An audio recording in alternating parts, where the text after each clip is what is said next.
accident, one thing leads to another. Your injury leads to treatment. Treatment leads to hospital bills. Bills lead to debt. Debt leads to stress. The advocates can help relieve that stress. Having an advocate attorney on your side leads to faster resolutions, fair outcomes, and a peaceful recovery for you. You deserve an advocate. This is The Monty Show, the truth in sports talk streaming. When you want unbiased opinions about your favorite team without the spin, all you have to do is find The Monty Show, streaming live and available 24 hours a day, 7 days a week on YouTube. And now, here's Monty. Hey, The Monty Show, live on Thursday, February 19th, 2026.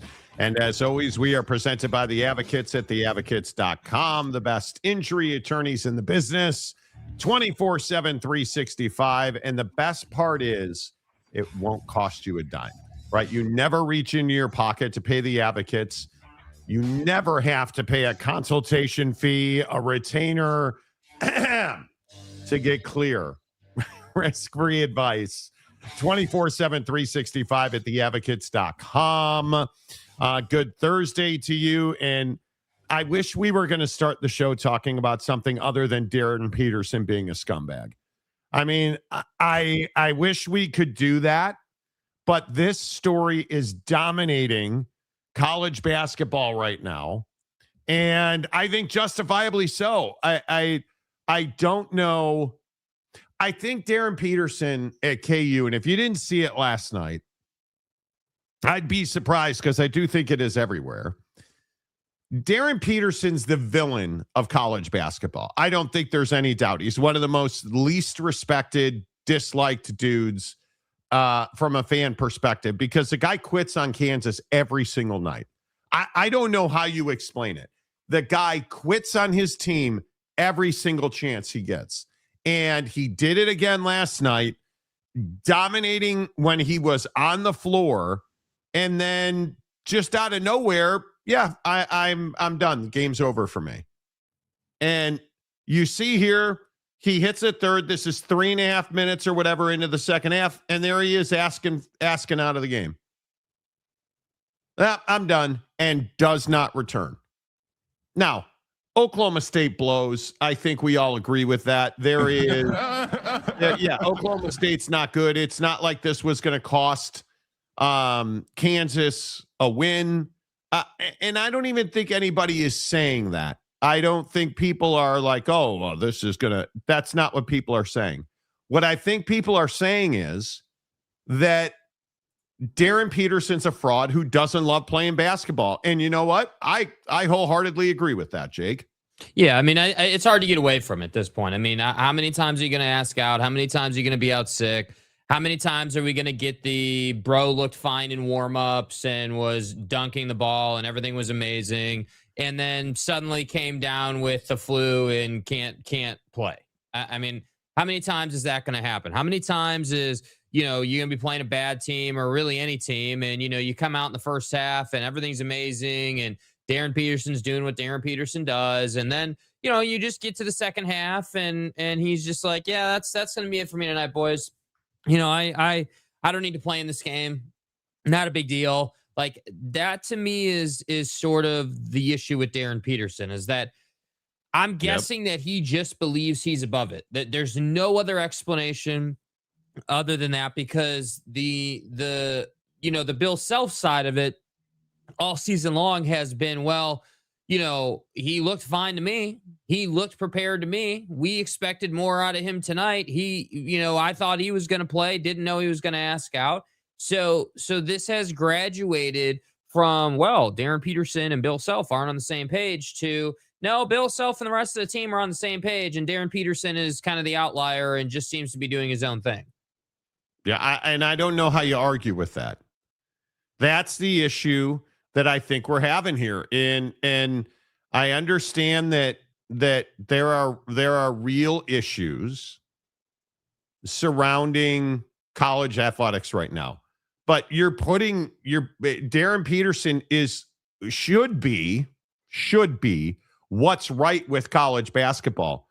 But you listen to Bill Self. Is Bill Self even trying to hide his disgust anymore? I've had this a couple times now where Darryn has a really strong first half and then isn't able to go the rest of the game. Just how have you sort of navigated that, and what challenges does that maybe present? Well, we've had it more than a couple of times, and I didn't anticipate that tonight at all. I thought he was good to go, but obviously we only got 18 minutes out of him. That's disappointing because he could have had a really big night. But one thing about it is it's happened often enough that our guys have learned to play without him, even though that's not the way we want to play. But that's certainly something that we're not unaccustomed to, right now. It's happened often enough that our guys are used to playing without him. Like, he just quits on the team pretty regularly. So, yeah, we don't, bruh. We don't, there's no. Dude, Bill Self deserves a ton of credit for this, in my opinion. The way he's able to be like the relaxed, like, just armchair dadding this thing, like, hey, my kid's a disappointment. He doesn't play enough. I don't even think that's what he's doing. I don't think that's at all what he's doing. I think what he's doing is saying the diplomatic thing while torching Darryn Peterson. Yeah, it's unfortunate the kid can't play, but listen, we've dealt with this so much now, we're used to it. The other his teammates are used to it. That's all this is. This is him throwing Darryn Peterson under the bus without throwing Darryn Peterson under the bus. You listen to what he says here, and he essentially is torching Darryn Peterson with very nice tone. I've had this a couple times now where Darryn has a really strong first half and then isn't able to go the rest of the game. Just how have you sort of navigated that, and what challenges does that maybe present? Well, we've had it more than a couple of times, and I didn't anticipate that tonight at all. I thought he was good to go, but obviously we only got 18 minutes out of him. That's disappointing because he could have had a really big night. But one thing about it is it's happened often enough that our guys have learned to play without him, even though that's not the way we want to play. But that's certainly something that we're not unaccustomed to, right now. That's not how we want to play, but we don't have a choice. That's basically what he's saying. Bill Self is basically saying this kid is amazing and he is a huge disappointment. And you know where I'm going to go with this. How are you drafting dude number one? No. How are you drafting him number one? And you're either taking AJ Dybantsa or you're taking Darryn Peterson. I could not, in good conscience, as an NBA, as an NBA guy, I couldn't draft either one of them number one overall. It would be, I guess you would take Darryn Peterson because he's shown the ability on the floor, but this kid doesn't love playing basketball. How do you make the argument that this kid loves playing college basketball? Yeah, I don't think you can. And I think that, to double down on that, I think you're going to have a hard time making the case that, he's a good candidate to be the face of your franchise as a number one overall pick. That to me is at the NBA level, the bigger risk, because if you take him number one overall, I don't care how good or bad you are right now. If this kid is a number one overall pick, he's going to see minutes.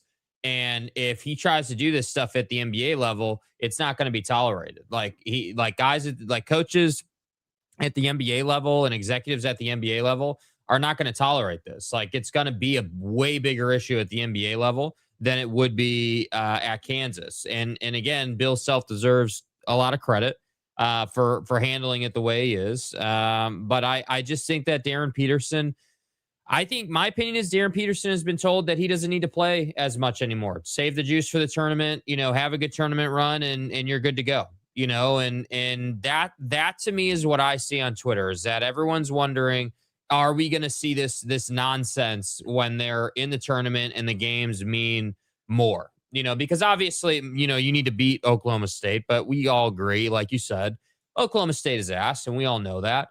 And they would have beat Oklahoma State without Darryn Peterson, honestly. So, like, there's this sort of layer to the story where it's like, well, if you're playing Duke in the tournament, dude's probably not going to leave the game. Or if you're playing Arizona or whoever it would be, But isn't that even worse? Yeah, you're disrespecting you're disrespecting your opponent. You're disrespecting your teammates. You're disrespecting the game. I don't know. You're going to draft him because AJ Dybantsa clearly isn't ready.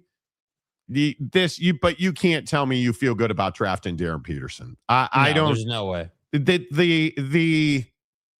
Because my opinion is he's not hurt.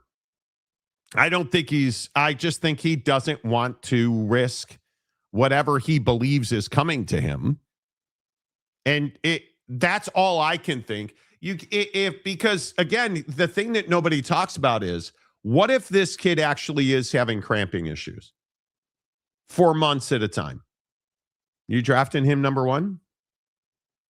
He has a physical ailment for months at a time that doesn't allow him to play full games, and he's on a minutes restriction that you're unaware is happening because Bill Self said we thought he was good to go. So the coach doesn't know and was unaware of because there is no cramping issue, in my opinion. Darryn Peterson doesn't love playing basketball. Darryn Peterson isn't here for anybody but Darryn Peterson. And how do you draft that kid number one? How do you do that? And maybe this is just part and parcel of who we are as a college athletics fan now. You don't see this in football, right? Am I wrong? I don't ever recall seeing anything like this ever happen in college football. We've now got guys trying to get extra playing time. Yeah. Yeah. I mean, you don't have, it's just not football culture. That's the problem. I think, just off the top of my head, the only thing, not just at college, but in the pro level that I could ever think of that would compare to this was that one time Anthony Richardson asked out of the game for the Colts. That was the only time in recent memory I could think of someone asking out. And I just think it is like, if you sit and think about like, all right, well, what does pre-draft process look like? Like, what's this kid going to have to go through to get drafted number one overall? Like, he's going to get interviewed. They're going to ask him about it. He's going to have some type of story about it. And I think that what's going to happen is it's going to come out that this kid thinks that he's just better than what, like, that he's just above it. That's my opinion, is that he thinks that he's so good that he can just play when he wants to, play when he doesn't want to. Hey, I could play 18 tonight, 30 the next night, and it doesn't even matter. Like, I'll just ask out whenever. And the other interesting thing about the clip there of him asking out is, like, Bill doesn't even fight it. Like, it's almost like Bill knows that it's such a problem. Like, look how quickly he moves to get someone else in. Right there. Oh, he called timeout. Yeah, just like he called timeout there. Yeah. So I think he didn't know what to do. I think you look at Bill Self. Bill Self is just watching the game. And then Darryn says whatever he says. And I think that's frustration from Bill Self. Maybe so. That's what I think that is. Too. I'd be frustrated. I wouldn't have the kid around the team. If this, like, I understand he's the best player on the team, but if it's happened so much that the team is used to playing without him, I just don't know how you continue to tolerate. And the other thing too, early in the clip, if you look at the guys in the red on the left side of the screen, they're like motioning to swing the ball to Darryn. So it's not like anyone was expecting him to ask out. So I don't know, dude. He looks fine. It's not an injury issue. I think the kid honestly thinks that he's better than all of us. He can ask out when he wants to. And that's just what it is. And I don't know, like, it would be easy to say, well, Bill should just exile him from the program. Well, that's hard to do. I mean, there's a lot more to it than that. So I don't know. I guess you just endure. I don't know. I think it's one of the most bizarre things we've ever seen in college basketball. Truly. Yeah. Yeah. And then BYU goes to Tucson and loses again. And now I think you got to ask the question, will BYU win another game this year? Because you've got Iowa State coming up. Like this has disaster written all over it. And I'm just going to continue to tell you, and BYU fan, I know you get all upset when I say this. You have a Kevin Young problem. You have a Kevin Young problem. Because here we are in late February now. We have 9 days left in the month, and BYU still can't figure out how to play zone defense. BYU cannot figure out how to switch on screens. That three-pointer at the end of the first half is a disgrace. You give up a three-pointer with 0.8 seconds left on the clock because you're lazy. Your big man doesn't want to get out and switch on the screen. What are you rim protecting at 0.8 seconds? You can't pass the ball with 0.8 seconds. What are you doing? So you either fundamentally don't know, you're lazy, or you're just poorly coached. Either way, this is a Kevin Young problem. And I don't want to hear about Richie Saunders being the reason they lost last night. They lost last night because they're poorly coached. BYU Basketball lost last night because they don't defend. BYU Basketball lost last night because Arizona was putting on a dunk contest. Arizona Basketball won that game last night. BYU lost that game last night because BYU doesn't defend the three-point line. BYU lost last night because BYU doesn't understand how to switch screens. It's unbelievable to me that it's February 19th and you can't defend in zone without giving up dunks all over the place. I don't know how you point the finger at BYU at anyone other than Kevin Young.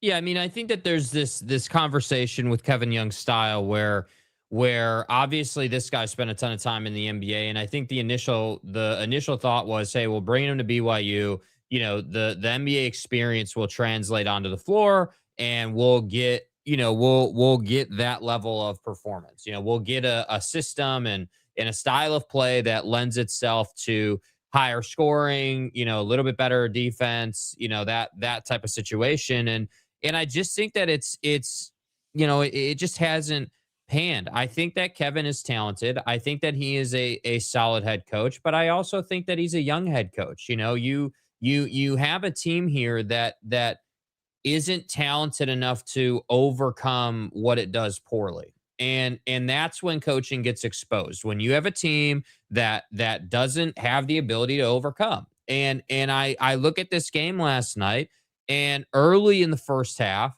you know, you were trading with Arizona. It was a good game. Flow was good. You know, you had a couple times where Arizona got out to a 5-point lead and you chopped that back down to one possession. Like, you were doing what you needed to do, but I couldn't agree more. I don't know what that was at the end of the first half. I don't know. And then frankly, you know, you have that ending in the first half and you come out in the second half and just get rolled early in the second half. Like, they came out and just punched you in the face. And then obviously you tried to reel them back in, and it's the same story over and over again. You guys know the drill. So this team, you know, this team, in my opinion, suffers from a mentality issue team-wide, meaning Kevin Young is a player's coach without a doubt. And there's that level of intensity that I think is required when you don't have enough talent on your team to win games. And this team just doesn't have it. And it bleeds into the defense. It bleeds into the discipline category. I would even contend that even when Richie was playing, shot selection was questionable a lot of nights. Like, I think that Kevin Young wanted this team to sort of mature together in the locker room. Like, hey, we're gonna allow these guys to struggle early in the season, but they're gonna come together and we will start playing better defense and we will start playing better. And that just hasn't happened. And I don't know, like, you're not gonna fire the guy, but I think we need to stop talking about this BYU team being some great team because all they've lost to is good competition. Like, I'm tired of the narrative. Like, oh, well, look at their 7 losses and they're all some of the best teams in the country. Okay, well, either way, that's not good for your program, dude. You're going to try and sit here and spin that you're struggling because you played really good competition. Well, welcome to the game, dude. Like you're supposed to be a good team, and you're not, and it's hard to watch. Yeah, I think the overwhelming majority of people that watch BYU are going to tell you that BYU, well, we just have injuries and it doesn't matter. There's no the injuries. Listen, if you can't score enough to win a game because Richie Saunders is hurt, totally get that. AJ's having a bad shooting night, totally get that. AJ didn't have a bad shooting night. He dominated. And yeah, I would agree. Your depth is ass. You don't have it. No. How does that explain the fact that you don't know how to defend a slip screen with 0.8 seconds left on the clock? That you can't defend in zone, and that's been a problem all season long. Go look at it, dudes. This is frustrating now. And the other thing is, I'm going to continue to say what I've said all season long. This team loses to the better teams they face, and I don't know that they have. I don't even look at that Wisco win now. Way back when, what was it? Where they almost dropped a hundo. Mm-hmm. Like that, is that a great win now? It doesn't feel like it. And I go look at the games that they've won. They don't have a quality win. Is this a tournament team? That would have been an outlandish question a week ago, but now I think it's a real question. I mean, listen, look at this. So this is what I saw. I got this tweet specifically because this is the narrative. Oh, this is their 7 losses this year. UConn, Texas Tech, Arizona, Kansas, Oklahoma State, Houston, and Arizona again. So wait, let me get this right. The BYU pro spin is, well, look at all the talent on these losses, and we've lost to a lot of good teams. My spin is, okay, well, you've lost to the same team twice. You weren't competitive against Texas Tech, and you lost to Oklahoma State. But you're not a good team. Like, you're not. There's like, I can't. You're not putting me in a position to say anything other than, yeah, you've got a guy that can give you 35 a night, and somehow that doesn't matter because you can't play defense. And I really, truly wish that the conversation was, you know what, like this team is playing their ass off. They're giving us everything they can give. Like, yeah, AJ's got some growth points, but man, he's scoring the ball. Like, he's doing a great job. Like, Richie's shooting well. You know, I wish that was a conversation, but it's so clear now that it is an X's and O's scheme problem. It is, hey, like we're not able to compete defensively with these teams. And so they come out in the second half and all they're doing is looking to push the pace. And then when you finally adjust to that 10 points later, all they're going to do is go back to what they were doing in the first half, which is running a high screen off to the left elbow or the right elbow and kicking it to the wing and knocking down the 3. Like, that's the problem, dude. You might want to stop. You might want to stop with Boscovi. I don't want to see. I said this earlier last week. I think you did. Just take the guy's jersey from him. I mean, he 0 of 3 on 3-pointers, 0 points in 11 minutes, 1 rebound, no assists, no steals, no blocks, one fucking rebound. That's all you gave me. Was you gave me no points and 1 fucking rebound? Be better. And the sad thing is, AJ goes 13 of 28, 2 of 6 from 3, 7 of 8 from the line, 7 boards, 2 dimes, and you still lost. The whole thing sucks. So again, I come back and I ask you, AJ Dybantsa or Darryn Peterson, who would you draft number 1? Yeah, I mean, right now I would be taking AJ, even though he's got big development questions. You know, there's still a lot to be desired. You would take AJ Dybantsa number 1. I would. Well, if it's between these two, yeah, because at least AJ wants to play. Ooh. I mean, I'm not sitting here saying that AJ is some bona fide number 1 pick, but I don't want. I would rather deal with a guy who loves playing the game, because I do think AJ loves playing the game. Like, Yeah. I think that comes through. Like, he plays hard. He tries to win the game. Like, he does everything that he can do. I think that the questions that I have are more just in moments. So, like, Mhm. when things get tough, what do you do? What's your answer? Because one of the things I really liked out of last night's game for AJ was that he was looking to create.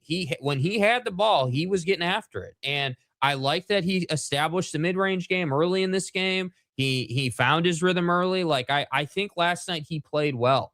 The problem, though, is that he's not at the stage yet where he can get his teammates involved to a point where they've found their rhythm. And that's what you need to be as a number one pick. You got to be able to not only get yours, but help your teammates get theirs. So no, it's not great between the two of them. But if you're asked if I got to take one, I'm taking AJ over Darryn. I'm not trying to deal with a guy who is sitting out and is faking injury or faking being sick. Or I'm not here for it, dude. You're not that guy, dude, at all.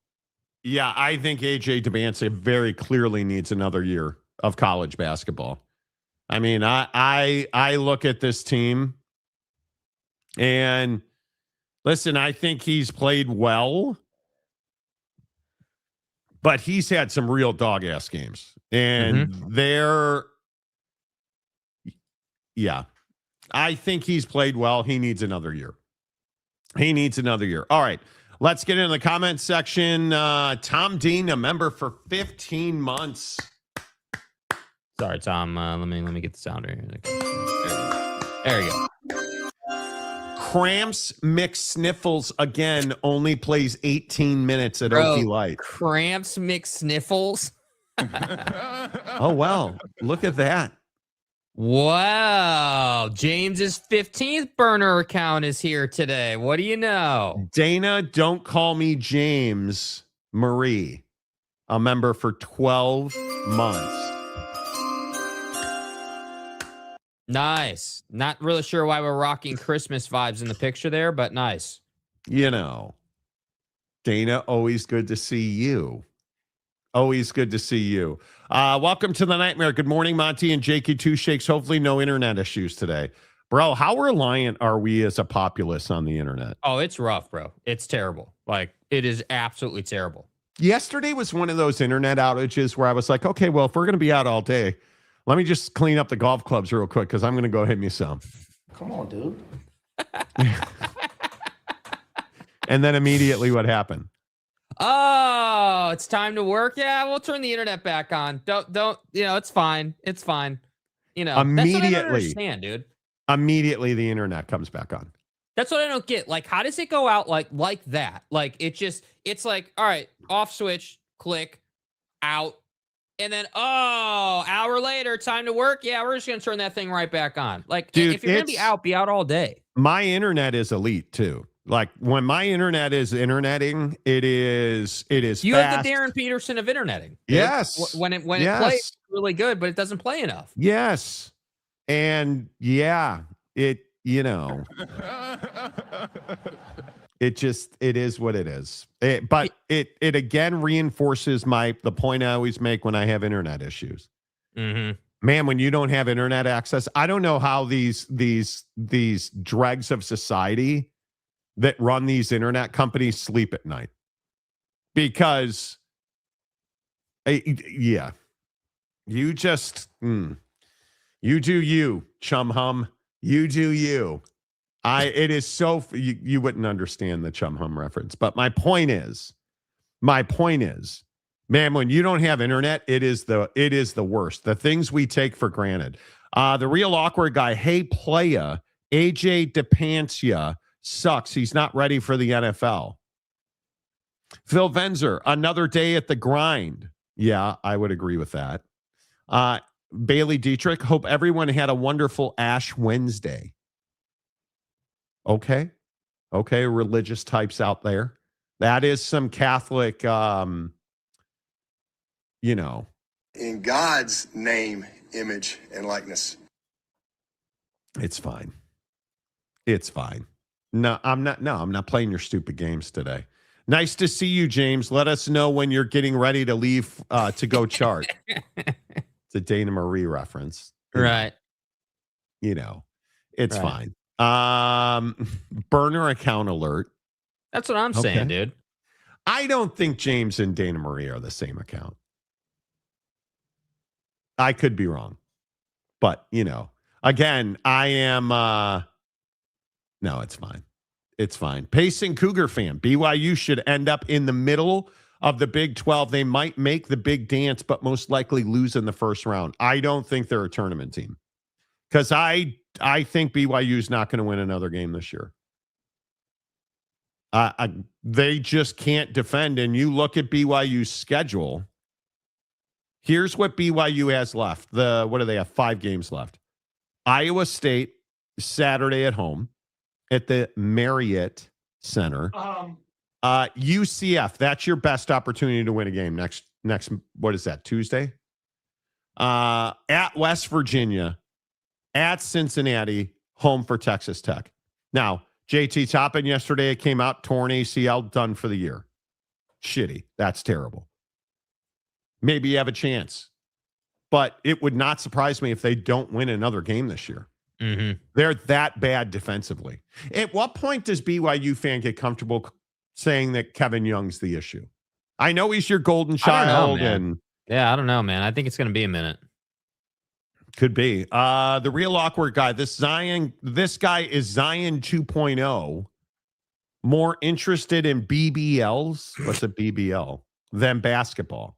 BBL is a big booty lift. He's more interested in that booty than playing basketball. That's what he's saying about Darryn Peterson.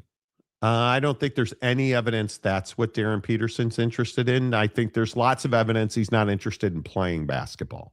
Yeah. That's pretty clear. Usually coaches punish a player by limiting their playing time. How do you punish a kid that doesn't want playing time? Yeah, I don't know. Agreed. Yeah, I don't know. Bill Self has heart-related issues over the past couple of years. He's tolerating this garbage over having another episode. I don't think that's it. No. I don't think that's it. The narrative is BYU is a good team until they play a good team. LOL, if that's the case, they're not a good team. They're not a good team. I just will continue to say they're not a good team. So can we just say that Utah and BYU are football schools? No, BYU should be better. BYU has the talent to be better. They simply are not better because they're poorly coached. And if we're gonna be truth tellers, that's what this is. This is not a talent issue at BYU. It's a coaching issue. Plain and simple. Yeah, I mean, you're 7 points behind Arizona without Richie Saunders, without one of your better players on the roster. So it's very clearly, even with how ass your bench is, it is not a talent issue. It is a coaching issue. Stop giving up dunks. Stop getting dominated in the paint. Be better. I don't know how you're not better on switches. I'll never understand it. That's purely coaching and execution. And as a defense in basketball, typically most solid defenses are going to give you one or the other. Hey, we're going to be committed to stopping you from shooting a bunch of threes. And yeah, we might give up some layups or some dunks or things like that, but you're not going to shoot threes on us. We're going to take that away. Or vice versa, right? We're going to protect the rim. We're going to protect the paint. And we'll leave the 3-point line open to you, but you're not getting to the rim consistently. And that's my issue is that this team doesn't do what, doesn't follow that traditional, hey, one or the other. They just allow everything. And you can't do that. Nobody's asking you to be the best defense in college basketball, dude. What we're asking you to be is reasonable and just be committed to stopping one or the other. Like we've played bites from earlier in the year where Kevin Young had talked about that, it's seemingly every night someone has their best shooting night of the season. Well, that's on you, dude. That's not on them. They're getting open looks and you're allowing them to shoot wide open looks. I don't know. I guess I just want Kevin to come out and say, yeah, we're not good enough defensively right now, and that's why Arizona beat us. It didn't have to do with the offensive end. We were fine down there. Our defense is what's holding us back. And I'm going to be very curious to see what he says in his first media availability. Like, that will be very interesting to see. Yeah, and I think it's one of those deals where it's never going to be good enough until it's good enough. Yeah. You'll know when Kevin Young has done the job, you'll know he's done the job because this team will be a better zone defense team. The bottom line, do we all understand what the point of playing zone defense is? Force the other team to shoot the ball well. But what happens repeatedly to BYU in zone defense? They're getting dunked on in layup. It's not that you're giving up dribble penetration. It's that dribble penetration then gets to the rim and finishes. That's the problem. That's what zones are specifically designed to prevent. And you just, because you're not well coached. Don't think anything is wrong with BYU. Arizona, no. Okay, I don't know. So, okay, I don't know how you can say this after watching that game. Like, yeah, honest to God, I don't know how you clearly say that. didn't see the game. Yeah, there's just no. I don't know how else you say. You just didn't see the game, and that's why you're referencing the point line, 10 or 11 point dogs and lost by 7. You didn't watch the game, dude. Yeah, so just say that. BYU could have won that game. You have not only one great player in AJ Dybantsa, you have 2. Yeah, and you look at now. Rob Wright didn't exactly play well, but they didn't shoot well. And I think they shot 26% from 3. You're not going to win games doing that, especially when you give up 43% from 3. You're not going to win games doing that. Oh, wait, that's exactly my point. Right? And the best part is you finally weren't fouling like it was your job, right? Like you only committed 14 personal fouls or something. So it's not like you only gave up 12 free throws. So you actually weren't fouling like it was your job. Oh, but you did give up 43% from 3. This team is fundamentally flawed. It's a coaching problem. Welcome to the nightmare. AJ loves to play but needs to develop more, and Peterson is a great player but wants to play when he wants to. That's a tough decision because I'm telling you, AJ Dybantsa is a project is strong. I'm just going to sit here with no ability to speak. right. This has been a rough. This has been a rough physical week. I've got this thing in my upper back, like I pulled a muscle, and I haven't had this in months and months and months. And like I can't really I can't turn my head all the way. It's brutal. Gotta go back to the chiropractor.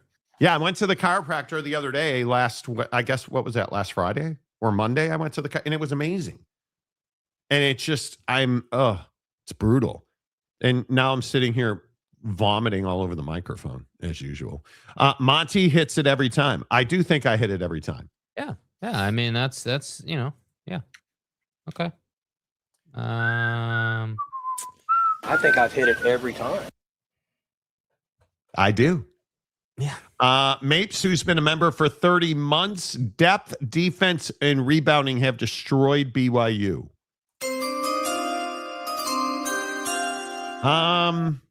Depth has been a problem for sure. Yeah, you don't have depth at BYU at all. Yeah. I mean, like, other than that, they're fine.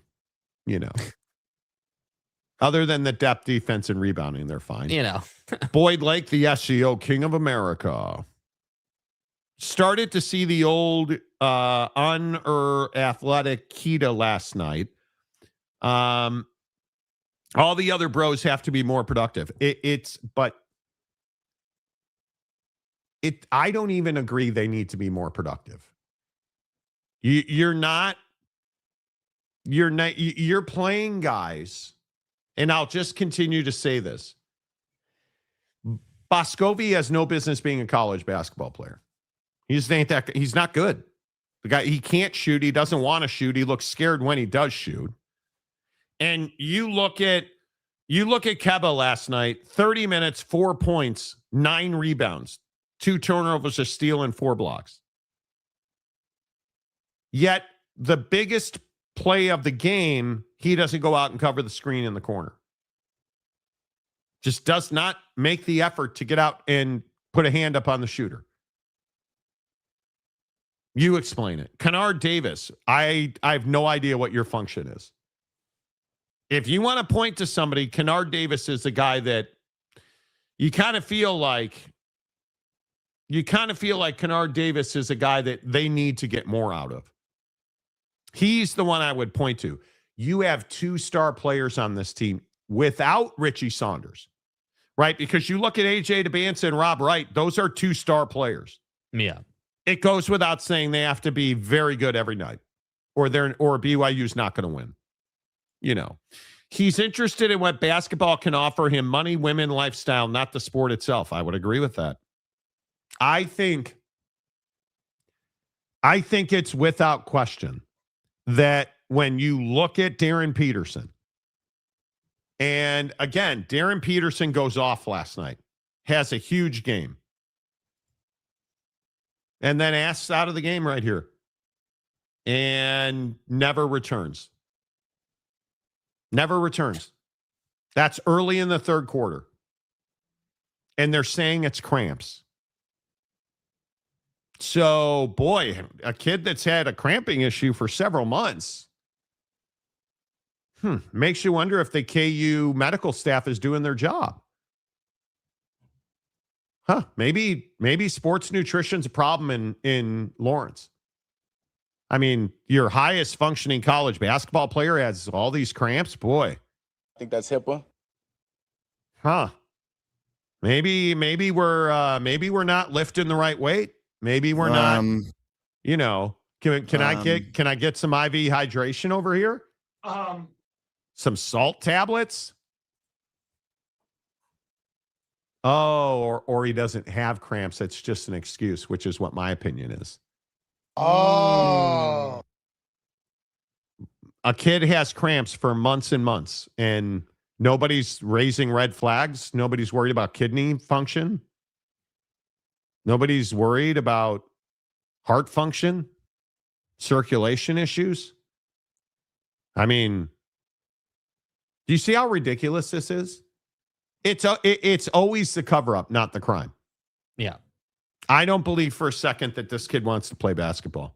Yeah. By the way, you know, if Kansas was playing in the league, this would be getting them a fine. I mean, I'm telling you, this kid's a problem in the league. I'm telling you. And this kid is talented, and that's great. But I don't think you can have him on your team. I don't think you can, because in the NBA, it's not just about like what you do on the floor, but it's like who you are in the organization and what kind of impact you can have. I mean, why would you ever want to draft a guy who you know doesn't love playing basketball, yet you still drafted him? Like, why would you do that to yourself? Why would you, this is the old, hey, you think you can fix it type thing. You're not fixing him. Dude doesn't want to play? Great. You can drop to some go play. Do you really think that's what it is? Do you think that Darryn Peterson doesn't want to play basketball? Yeah, it's one of two things. It's what people have been saying today in the comments, which is, hey, this guy just likes the money and the lifestyle, and he's just going to do the bare minimum, right? He's going to do what he has to do to get the money, and that's it. He's not going to try to be some great player or whatever. Like, you know, it's either that or he's like, I'm a great player. I'm going to get what's mine. I'm the number 1 pick in the draft. Everyone knows that. I don't need to play more than 18 minutes. It's one of those two things. It's an arrogance thing, or it's laziness. I'm good, but I'm just going to do the bare minimum thing. That, to me, it can only be one of those two, because the fact that, like, there was a window in time where there were questions about, like, his agent talking to administration on the side there and, like, all that. And, like, so that he had a window where he could have flipped this and he could have fixed it behind the scenes and said, you know what, dude, like, yes, I appreciate you as my agent, but I'm going to play ball this season and do my thing.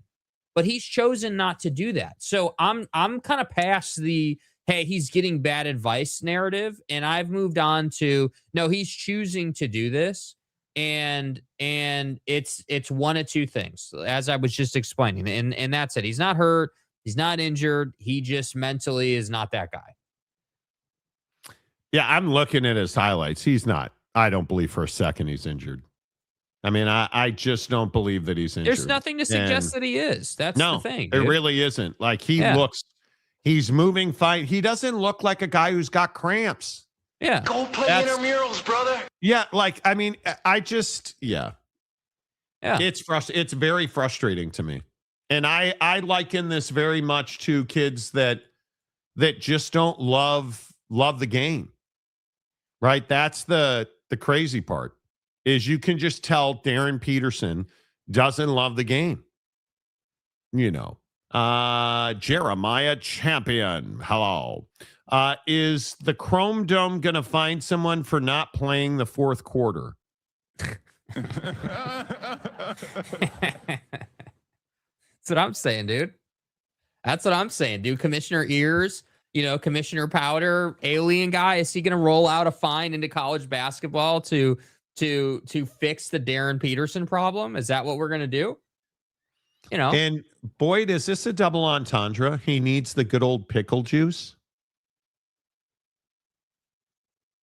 Do you know what a double entendre is, Jake? I couldn't define it for you, no. Okay. Macaque. Whose pickle juice does he need, Jake?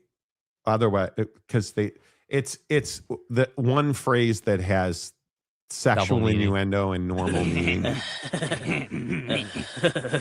Public school education's really paying off.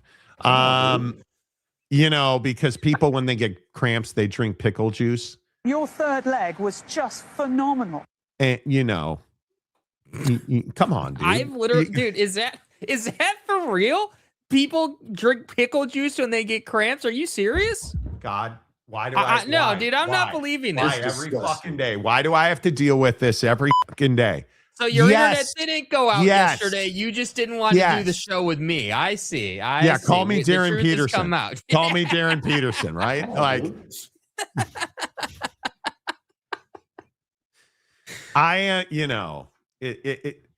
I'm just saying. Sorry, bro. I'm not.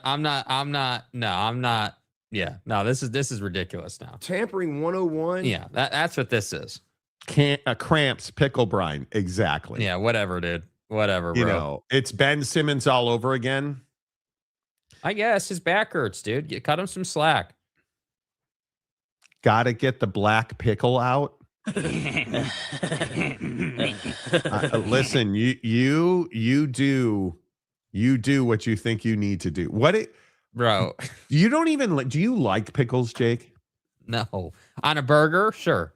On a hot dog, sure. Not straight up. You're not going to catch me, rolling over to the fridge when I Darryn Peterson my day and pull out a pickle because that'll make me feel better. That's not happening, dude. I'm not that guy. I am that guy. You want to hand me a jar? My wife used to piss off my wife that I love those like butter pickles, the little circle ones. Like, dude, give me a jar of those and a fork and I'll never cramp again. I mean, they're so awesome. Bricked up right now. Oh, they're so good. You put them on anything, like you put them on boneless wings. Stop, dude. Boneless wings. Get out of here, bro. Darryn Peterson's probably a boneless wing guy. That's how easy it is to treat cramps. Okay. Slurp that pickle, boy. Hey, Marty. Oklahoma is hiring Delon McCullough as their running back coach. What do you think of him? I think he's going to be a good running back coach. Oh, boy. You've been blacklisted by James again. It's finally happened again. Yeah, I couldn't care less. What? Who are you, Mick Cronin? Come on, dude. Are you raising your voice at me? Kyler Murray doesn't like playing football, and he was picked number 1 overall. Look what happened there. Yeah, it's not good. It's not good. Jake doesn't gnaw unless it's kosher. Okay. Is that a pickle reference? I believe it is. Finally, disgusting. Monty and I agree on something. Butter pickles are amazing. Yeah. And you're the same dude who's like, oh, God, Oklahoma State's a good basketball team. Dude. You know, you need to be much nicer to Okie Light. Okay, that's a good basketball team. I know basketball, Marty. And you know what? Okie Light, you know, it's as simple as putting the ball in the hole. And, It's as simple as putting the ball in the hole. So Thanks, let me get this. rectory expert. Let me see if because I don't know ball, right? Oak State basketball, who is 4-9 in the league.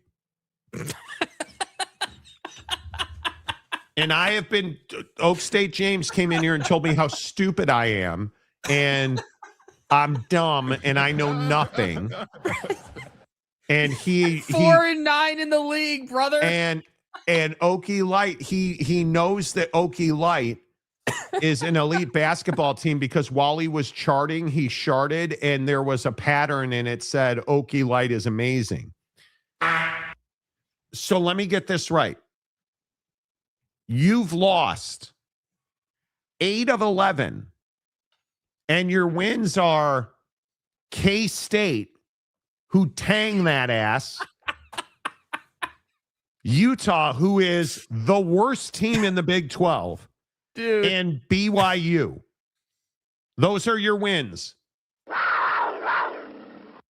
Meanwhile, you have lost 8 of 11. But I'm supposed to believe, as TCU fan James said, oh, Monty. Oh, man. Lutz is such a good coach. He went, he's from the Gundy coaching tree, and Zane Flores shoots the 3 at a very high level. And when Ollie Gordon's running the floor, good night with this offense. Like, for instance. and I'm supposed to. Okay. They ran a lot of stairs, Monty. I mean, that makes them a good team, you know? I mean, gosh, how did we miss this? You know, we should definitely go screenshot the comments of him saying they are making it to March Madness. Oh, please. Notice that TCU James is awfully quiet on his Okie Light predictions. Mape says, get out of here with your boneless chicken nuggies. Yeah, dude, there was a lawsuit. Yeah. and I'm happy to go into this today. Are boneless wings? Because again, some jackwagon decided, I've got a bunch of extra money sitting around. Let's sue B-dubs over it. Like, how are you suing B-dubs, dude? Like, who does that? Buffalo Wild Wings, according to a U.S. district judge in Illinois, can continue to call its popular menu item boneless wings, even though they are essentially chicken nuggies. Essentially might be one of the most prolific words when you're trying to make an argument. Well, they're essentially wings, but you know. If you eat, there's two things about boneless wings, and I have the perfect punishment in mind for this. If you eat boneless wings, or if you sue because you're pissed you ate boneless wings, you should be in the Epstein files. U.S. Americans. I think that's just how it should go. You know, I'll call Pam and we'll make it happen. So I said, yeah. Anyway, the point is, do you eat boneless wings, Jake? No, because boneless wings don't exist. They're not real. It is a marketing tactic. They're chicken nuggets, dude. They're chunks of chicken breaded and fried. They're not wings. Like, a wing has to have a bone to be a wing. And you know about bony meat. Yeah, I mean, I know all about the bone, dude. And you know, even if it is flats versus drums, they both have a bone. So don't come in here and be like, oh well, Monty, dude, you weirdos who get all dirty when you eat your wings. I eat my boneless wings with a fork. Yeah, but you're not eating a wing, dude. It's a chicken nugget. That's like saying you went to McDonald's and got a 50-piece wing that was boneless. No, actually, you got nuggets, dude. Like, just cop to it, dude. It's not that hard. Come on. Marcus feels like I am on the verge of a nervous breakdown today. He wants to know why I'm in a bad mood. Am I in a bad mood? Yes. When your kid went to public school and doesn't know what a double entendre is,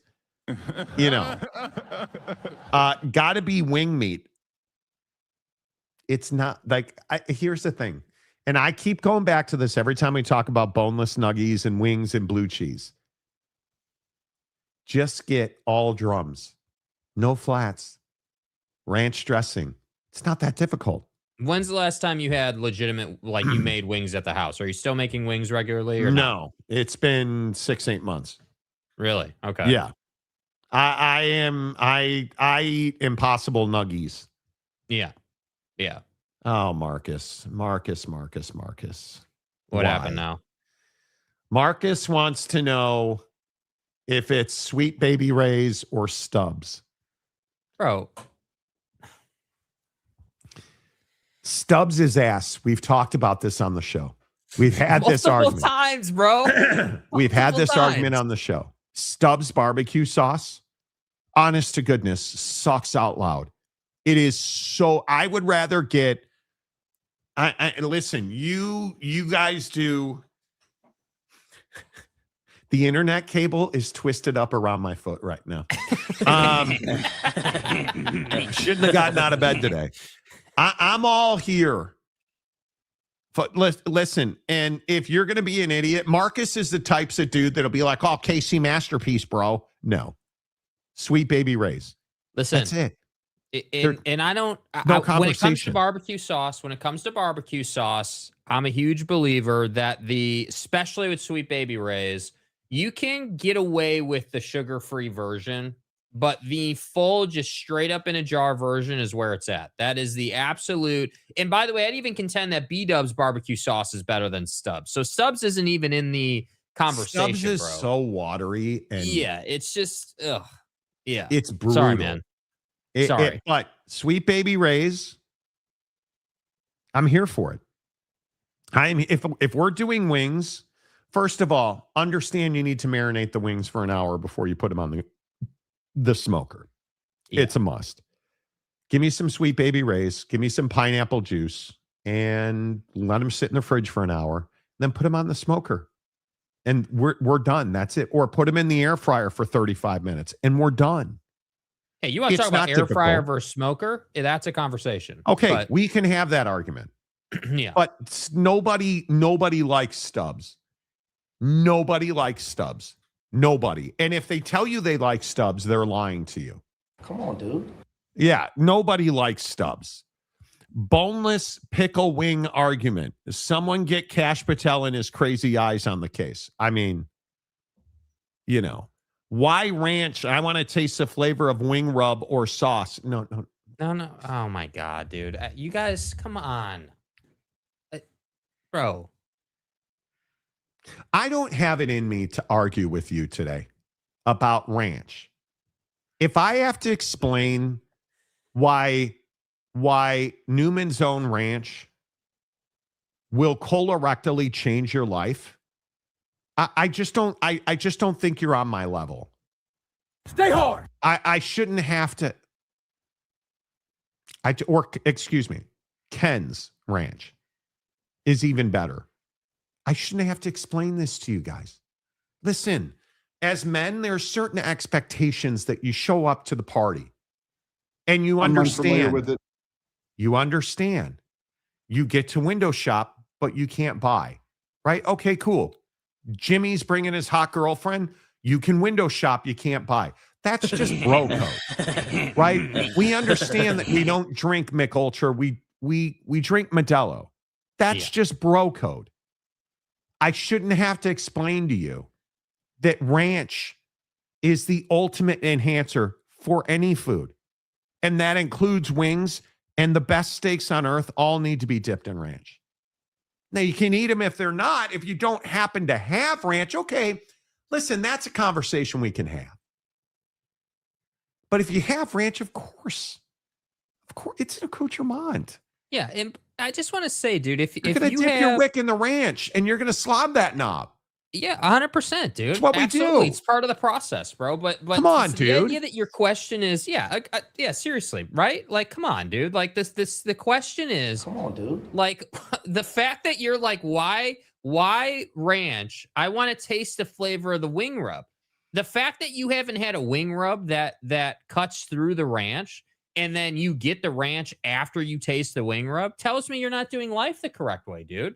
Because if you have a smoker or an air fryer, we all know that Monty's formula is correct. You're never going to cook them when they're frozen. You got to let them thaw out, and you don't want to quick thaw them through water. You No. want to let them naturally thaw out on their own over a couple of days. Once they're thawed, you're going to cut that packet open. You're going to put them in a bowl, and you're going to wash them and dry them. And then you're going to put that rub on there. And there's a million different ways you can go about that. I prefer, just a touch of oil with a little salt, pepper, garlic, that whole deal. Maybe a little lemon pepper on some. Okay, great.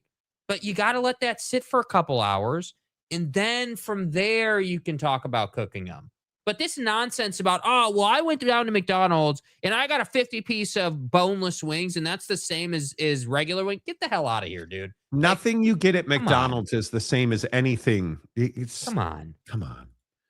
Yeah, Rufus and we is wonder pretty why good. Monty's crabby. If Rufus you're is saying pretty he's good. crabby. Yeah, it is. It is. Yeah. I It's make not my Sweet own Baby wings. Ray's, but Franchise wings suck ass. Yes, they do. I mean, I do think there is a legitimate conversation about the fall off of B-dubs, because it's not what it was at all. Like, it's just not. It isn't. It really isn't. Not everyone understands the assignment. The next lawsuit will be because they don't use buffalo meat. Could be. We sue for everything in this country. I'd rather taste the meat, not some shitty overprocessed sauce. But here's the problem. Dude. It's oh my God. You have a ranch problem. You don't have. You just, sir, you're out of your element here, Donnie. Yeah, you know what I mean? Come on, dude. Ken's Ranch. Just go to your local grocer, get some Ken's Ranch. It's good ranch.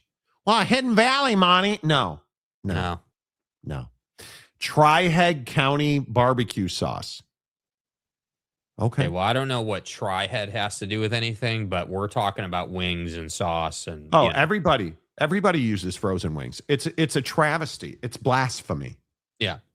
The best wings, I maintain, the best wings are in two places. At your local Harmon's, if you're in Salt Lake, Harmon's has the best wings, or Costco. And if your Costco doesn't sell wings, then you're kind of limited. But, No, see, dude, bro, and I like you, bro. Like, you're a good commenter and you're a member. But this is like Darryn Peterson asking out of the game. You're asking out of the comment section by rocking a blue cheese over ranch take. That's not good. The problem is that you drink old style. I'm more refined. I drink Modelo. Yeah. I don't eat mold. You clearly do. Do you do lime in your Modelo or no? You lime Shut guy? up. God damn it. I'm just asking a question, dude.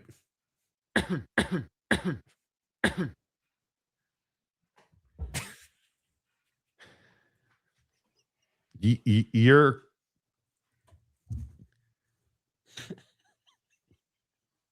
like, do you understand? No. I'm not doing it. Yeah, I'm not doing it. Spicy sauce with ranch is like the sweet and sour, a great combo. Mixing ranch and barbecue sauce. It's what we do. B-dubs is too long a wait for wings. No. B-dubs wings just suck. It could be free for 5-minute wait time, and they would still not be good. How about Asian boneless chicken from Applebee's? No, it was fine dude. until you said Applebee's.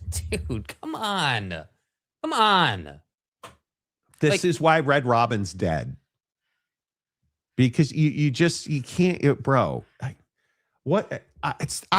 come on this show every day. I can just stop the sentence right there. I host this show every day. I bring you guys this knowledge of awesomeness, and your retort is Applebee's. What, Chili's wasn't good enough? It's this thing where what am I supposed to say to Applebee's? What do I say? I don't know. I'm talking about BMW and you're talking about your Honda Civic. What am I supposed to say to that? There's no conversation. You leave me nowhere to go. To be honest. Right? Like nobody eats at Applebee's. Like that's like flying coach. Nobody does that. That's the untrained eye. Bro, dude. Who does that? Nobody does that. Right? Yeah. I mean, you're not. I don't know where you come up with this, dude. Like Applebee's. The fact that, bro, and again, Matt, you comment regularly, appreciate you, but I got to torch you on this. Applebee's. The fact that, how about, it wasn't just Applebee's though. He went full in on this. What's Asian wrong? Boneless. TGI Fridays was what the wait was too long. Yeah, I'm going to say that wasn't the issue. Yeah. I mean, bro frequents Applebee's so much, he knows that they have Asian boneless chicken, not just regular. Listen, Asian seasoning, sweet and sour. Like, listen. But here's the thing: if I'm, how do I? This would be like orange chicken conversations, right? You'd be like, "Oh, dude, let's get orange chicken." Okay, Matt, where do you want to go? And you would come up with like Panda Express. Let's go to Panda Express. Nobody fucking goes to Panda Express anymore. Nobody goes to Applebee's, you scumbag. Nobody. How are you not going to your crap hole Asian joint in your neighborhood for orange chicken? We all know that Red they have the 88 best. Bistro. Red 88 Asian Bistro in South Jordan, the district. Dude. What are we even talking about? Come on, dude. Right? What are we even talking about? By the way, and where Monty lives, let me take it one step further. We're walking through Pike over the weekend, in Seattle. Bro just casually has this like beautiful, like I'm talking about gorgeous Asian food stand in the middle of Pike Marketplace. Gorgeous full rack of orange chicken, awesome rice. Like, I'm not going to Panda Express, dog. I'm not going to Applebee's. Like, I'm not doing it, dude. Come on. Chili's today in 2026, yes. There used to be a time where if you gave me a half bowl of ranch and a pile of chips at Chili's. Yes. Yes. I mean, what else do you need in life? Facts. Those times are past. Salsa, dude. Nobody was getting salsa with the chips. You were getting ranch, and we all know it. Those times have passed. We don't eat it. We don't eat at those places. Also, I live in Austin. I could trip and fall into a good barbecue joint. We don't use grocery store sauces or rubs here. And this is what I was saying. Like, if you live in Utah, there is no excuse to be going to B-dubs. Monty choosing violence today. You have to be nice to stupid people. I try. What do you mean? Okay. What do you mean, dude, that we lost you? This guy down here at the bottom. This guy right here. You're not a member. I've never seen you before. Never and you're heard saying of you guys lost me? Bro, how could we have found you, dude? I've never even heard of you, dude. Like, yeah, I'm not sure what that means. I don't know. How? Morty, quit going to Cracker Barrel when they change the logos. Murica. Yeah, I don't. U.S. Americans. I haven't been to a Cracker Barrel in several years. Coyote Ranch, made here in the Jeezy, is pretty good. Okay. Hey, again, see, if you have a locally sourced ranch that you like more, great. I have no problem with that. But I also want to make this clear. And Randy, we'll be friends, and I'll never forget that you eat blue cheese over ranch. And you can bring in all these great ranch sauces. We all know who you are. We all know who you are, sir. Commie, dude. What were those hearings way back in the day to determine if you were a communist or whatever? The Eisenhower, not Eisenhower, whoever, but whatever. Anyway. Yeah. I can't pull the name off. Anyway, my point is, we know who you are, sir. We know who you are. You're blue cheese guy. Rudy's barbecue sauce. Love it. Okay. I'm in Utah. I'm going to Wingstop or Pat's. Wingstop is so stupidly the McCarthy hearings. Thank you. Yeah, Randy McCarthy. Wingstop is so stupidly overpriced. For what? Why? I don't understand. And the problem at Wingstop is it depends on the dude who's frying your wings. Because if he's having a bad day, you're having a bad day. Correct. Because he will burn and overcook your wings. And then you paid $96 for 6 boneless wings that really just weren't wings. Dude, and Wingstop, they never had bones. bro. They're chicken now. Wingstop. Now, if you want to call it a chicken strip, okay, now we're having a conversation again. Yes. Okay. Yes. The chicken strips at Wingstop, we could talk about that. And their sauce is good. We cannot talk about boneless wings, but here nor there. It's so different Wingstop to Wingstop to Wingstop because it's all about the bro who's frying your wings. Some days it's good. Some days it's not good. Not hiding. I stand by the blue. Yeah, man, that's tough, bro. That's really tough, man. Never forget. Never forget. Wingstop used to be goated. It did. Agreed. Dude. Couldn't agree more. Rick Ross has to get his cut. Yeah. Rick Ross owns a bunch of Wingstops. You know. Yeah, but if you're going to be called Wingstop, I expect good wings. I wouldn't expect good wings at Wingstop. You again, you catch a bra that's having a bad day behind the counter at Wingstop. Yeah, I'm going to pass on that. Probably not good. I refuse to go to an eatery franchise that is based on chicken nuggets. Yeah. Okay. I mean, B-dubs used to be good. Recently used to be good. They're just not anymore. You know, just go to Buffalo Wild Wings. Exactly. Yeah, but see, this is the origin of the conversation, Dixon. See, this is the problem. See, it's the problem. B-dubs has fallen off as well. And the funny part is that they're being sued over this boneless wing thing. And that's the problem, man. Like the idea that the term boneless wing ever came into existence is disrespectful unto itself. I mean, boneless wings don't exist, dude. It has to have a bone in it to be a wing. What? Marcus says, we've known each other long enough now that I feel like I can ask you this kind of question and you shouldn't freak out.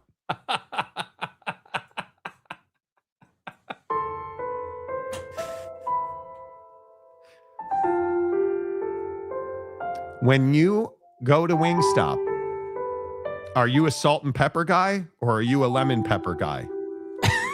And I want you to understand, this will determine the future path of our friendship. Don't fuck it up.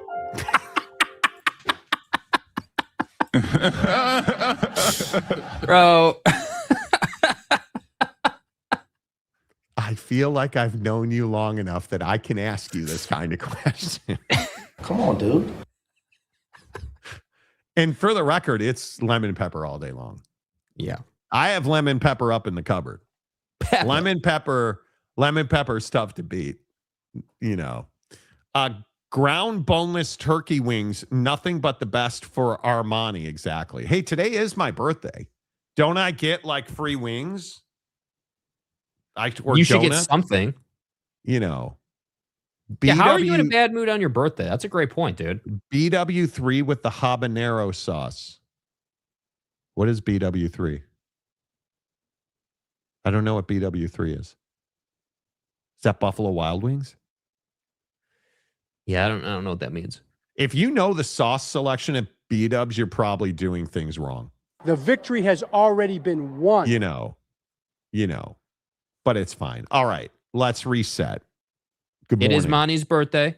He does want a 3X. I only said, now listen, I said that because I'll be honest with you, my wife is the only one that wished me a happy birthday today. Bro, it's 6 a.m., dude. It's not even 8 a.m. yet, dude. Like, Let me check. Hold on. Come on, Nope, dude. still haven't gotten a happy birthday text from Jake. like, bro, I literally was early this year. Oh, you got your you. gift. You got your gift from me You. early. Well, nobody wished me a happy birthday at 6 a.m. Nope. on his birthday. Nope. Like, come on, dude. Nope. It's fine. Don't worry about it. Let's reset because I see a lot of people have come online. Darryn Peterson. Is Darryn Peterson the villain of college basketball right now? He did it again last night. If you guys just getting to the show, Darryn Peterson had a great game last night against a really crappy Oak State team, and then right there he asked out about 3 minutes into the second half. Just asked out, and Bill Self was not happy about I've it. had this a couple times now where Darryn has a really strong first half and then isn't able to go the rest of the game. Just how have you sort of navigated that, and what challenges does that maybe present? Well, we've had it more than a couple of times, and I didn't anticipate that tonight at all. I thought he was good to go, but obviously we only got 18 minutes out of him, and that's disappointing because he could have had a really big night. But one thing about it is it's happened often enough that our guys have learned to play without him, even though that's not the way we want to play. But that's certainly something that we're not unaccustomed to, right now. Unaccustomed to. Did Bill Self sort of kind of like torch Darryn Peterson right there? Because I think he did. Yeah, I think that was the think he ultimate did. backhand. That was the ultimate backhand. Like, hey, he's done it enough now where we're used to playing without him. I mean, that might be the best way to say, hey, dude, like, it ain't a big deal to us anymore. Like, I'll still be surprised every time you ask out, but it ain't the end of the world for us. And I don't know, man. I often wonder, maybe this is my problem. Maybe this is what I have to fix. But like, I often wonder, like, how is it this difficult for these guys, dude? Like, you're widely regarded as the best player in college basketball and you're still messing it up. Like I give the guy credit. He's not in trouble off the court. Like, we're not talking about legal issues or things like that. It's an on the court thing. But I just really struggle with this concept that there's always this dynamic of, hey, best player in the game, most talented player in the game, can't seem to figure it out. All I'm asking you to do is hoop, dude. That's it. I'm not asking you to solve cancer, bro. And you can't even do that. Cancer. Like, I it's incredible to me, dude. I think like, you meant play cure. at Kansas, dude. Cure. Yeah, I think it's really unfortunate. It is really unfortunate. It is incredibly disappointing. And I don't know. I don't even know how you fix this. I honestly, with Darryn, I don't know how you fix this. It's incredibly disappointing that he continues to do that. I would also point out Kansas won the game. So according to the Utah Jazz theory, Darryn Peterson did nothing wrong because they won the game. So, and then you have AJ Dybantsa last night and BYU losing to Arizona. And you've now lost so many games. And my question is, are you going to win another game? If you're BYU basketball this year, do you win another game? I think that's a very big if. And you have obviously you have Iowa State coming up. You finish with Texas Tech, who's going to be without Toppin for the rest of the year. I mean, I would hope that you would, but I think there's a 35-40% chance BYU doesn't win another game this year. Yeah, I there's definitely a chance. I mean, they have opportunities, and I think that they could really use a win over Iowa State. Absolutely, they could, but I don't think that's going to happen. And I think that I don't know, man. I don't know Like, if you don't win another game, what's the reaction? I mean, I don't think that we're talking about anybody losing their job, but I think that we do need to talk about it. And it's already a narrative and already a talking point, but all this money that was allegedly spent with BYU basketball to get all this talent, but you spent all this money, but you don't have any depth. You don't have like an effective roster to do what you need to do. And then on top of that, your coach isn't willing to, do to the team what he needs to do to the team. Because I maintain that the team's core fundamental issue is that it's soft. They're a soft team. Mentally, they're not locked in enough to be aggressive on defense. It's the not covering the corner at the end of the half there. It's all those little things. And all that comes back to you are not a mentally tough team and mentally prepared team. And we see this across sports. This isn't unique to basketball. I mean, this is every sport. Hey, there are certain things you have to do to win the game, and you either did or didn't do those things.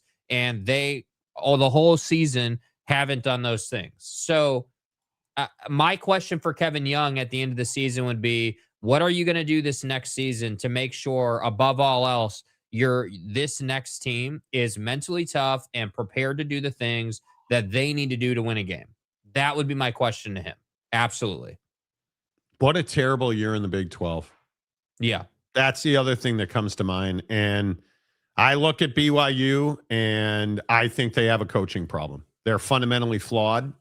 And then I bring it back to AJ Dybantsa or Darryn Peterson, number one.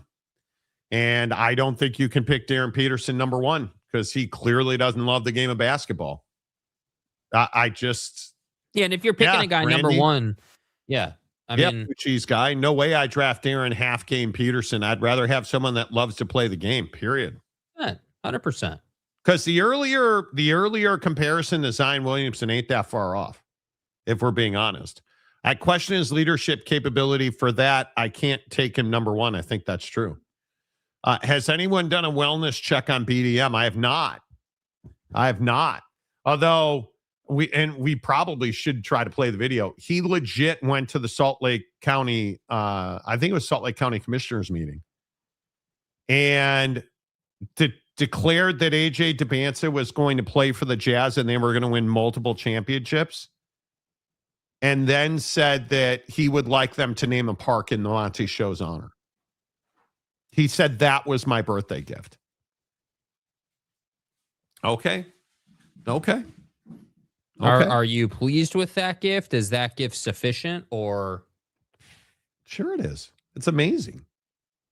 It's not going to happen, but it's fine. Kevin Young's pressers sound like someone going into an AA meeting. They really do. They really do. Absolutely, they do. Yeah. So, hit the like button, will you? I am taking AJ Dybantsa number one, even though I think he is he going to be a bust? No, he's a project for sure. The awkward guy. Happy birthday, Monty. Here's enough for 3 wings at Wingstop. Is that the boneless price or the regular price? I mean, I just want to clarify. Okay. And that would, bro, I'm telling you, chicken strips at Wingstop are gas. Bomb, dude. Yeah. Gas. And Wingstop, at least, they charge you more to go all drums, but it's not that much more. I mean, how much do you think Wingstop would be in Seattle? Like $80 with Seattle pricing? There's a bunch of them here. There's right down the street, right next to Sean Kemp has a huge weed dispensary. Right next to it, there's a Wingstop. Brilliant. I mean, get your weed, get your wings, and take your ass home. Do you ever get the fries at Wingstop? Not usually. No, I think they're kind of average. They are kind of average. But they are better than In-N-Out fries, which isn't saying much. Rock and Rant, Monty, I got you a sweatshirt for your birthday. Just post your address in the chat so I can send it to you. You're welcome, BDM. There you go. He wore the sweatshirt we got him. Yeah. To the council meeting. We would play the video, but the audio is pretty rough. You can't really hear what he's saying. Chicken nuggies. Weed shop next to a Wingstop is just great business sense. It really is. Yeah. It really is. Yeah. Delaric, AJ needs at least another year in college. I think he needs one more year. You have to do it. Wings and weed synergy. It really is. It really, really is. There's a Wingstop hack often used to cut the price in half. What is it? What's the hack? Don't go there. Yeah. Because it is really expensive. Dude. Wingstop is, if you're feeding more than one person, you're at least $50. And again, I still maintain it. I actually enjoy smoker or air fryer wings more. Like, I just think they're better. Okay. And on the heels of this Darryn Peterson thing and Jake's efforts to get to 21 times a month, there is a new John Summerall bite. And I think John Summerall is annoying as hell. And let's just remember who the fake John Summerall really is. You got to earn it. You got to earn the logo, man.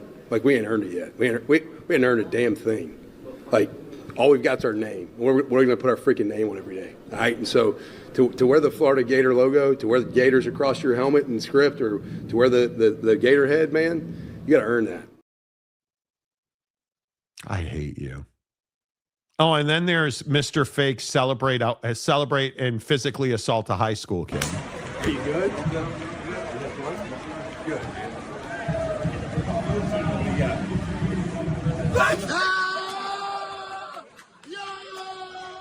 That is so awkward. Shut up. Bro ran him over, dude.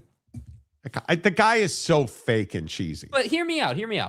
Before I don't want to hear you out. Dude, would you not rather have Summerall's energy over Kevin Young's energy? Would you not rather Kevin Young doesn't have energy. Well, but that's my point, dude. Like, I'd rather have cockneck energy. Well, honest to God, like this bro right here, look at the veins in this guy's neck. Better is the key, man. That needs to be our word in here, better. We're not worried about just being the best. We got to get better every day. All right? So a better you makes a better CU. All right? A better you makes a better CU. And don't forget about this every day you work out. They thought they buried us, but they didn't know we were seeds. You got me? So remember that every day. Oh, those neck veins. Oh, my God. I'm telling you, dude. But then Jake was just giddy like a schoolboy looking at his crush in John Summerall say this. I actually think it's easier because, like, if a guy wants to, like, act some sort of way about having to do something tough, I'm like, dude, you make money. Shut up, bro. Like, Darryn Peterson. You're getting paid, dog. like Darryn Peterson. Put the work in. So Darryn Peterson. I think some coaches with this new world we're living in of transfer portal NIL have gotten softer. I've probably like gotten crazier. Like, I'm like, no, I'm not. Don't tell me about this is too hard. That's what I'm saying, dude. You're making all this money. Like, shut up and do your job. Like, you're here to play a game. Play the game. Ooh, John Summerall. Stay hard. Oh, I love this guy's a hard ass on these kids. They need discipline, Monty. How did you flip so drastically on Summerall? He's a good coach. I don't have any trouble with him as a coach. But it's this nonsense like, well, I haven't earned anything. Can't put our names on it. Then why are you wearing, why is your shirt say Florida on it? Because he's the head coach. How have you earned it? Well, he got hired. But that does, okay, well, I'm the quarterback. I signed an offer sheet. You recruited me. I have a scholarship. Give me my Florida on the front of my shirt. Yeah, but you're a player. You got it. It's different. You got to earn it. Yeah, because he's a flipping, like, dude, it's culture. It is team bonding culture. You have to earn it together. Smoke weed in your lockers in the Michigan locker room. That's called team culture. He's such a fraud. John Summerall, guys like this that are like, especially with his BS body blocking and then put the name on the helmet. Who kicked your dog, dude? Who kicked your dog? I like, shut up. Just shut up.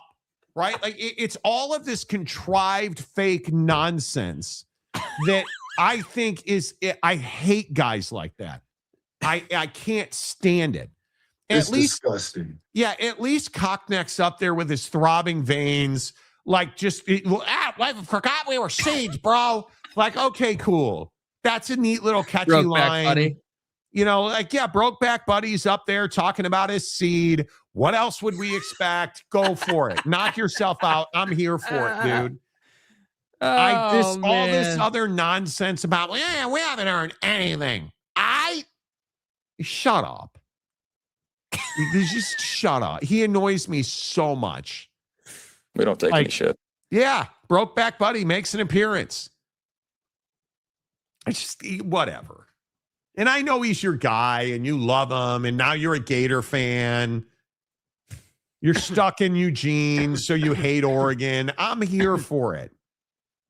I'm just not here for crew cut, join the army now guy. Crew cut, join the army guy now. Like, it's just so contrived. Like, shut up. I actually think it's easier because, like, if a guy wants to, like, act some sort of way about having to do something tough, I'm like, dude, you make money. Shut up, bro.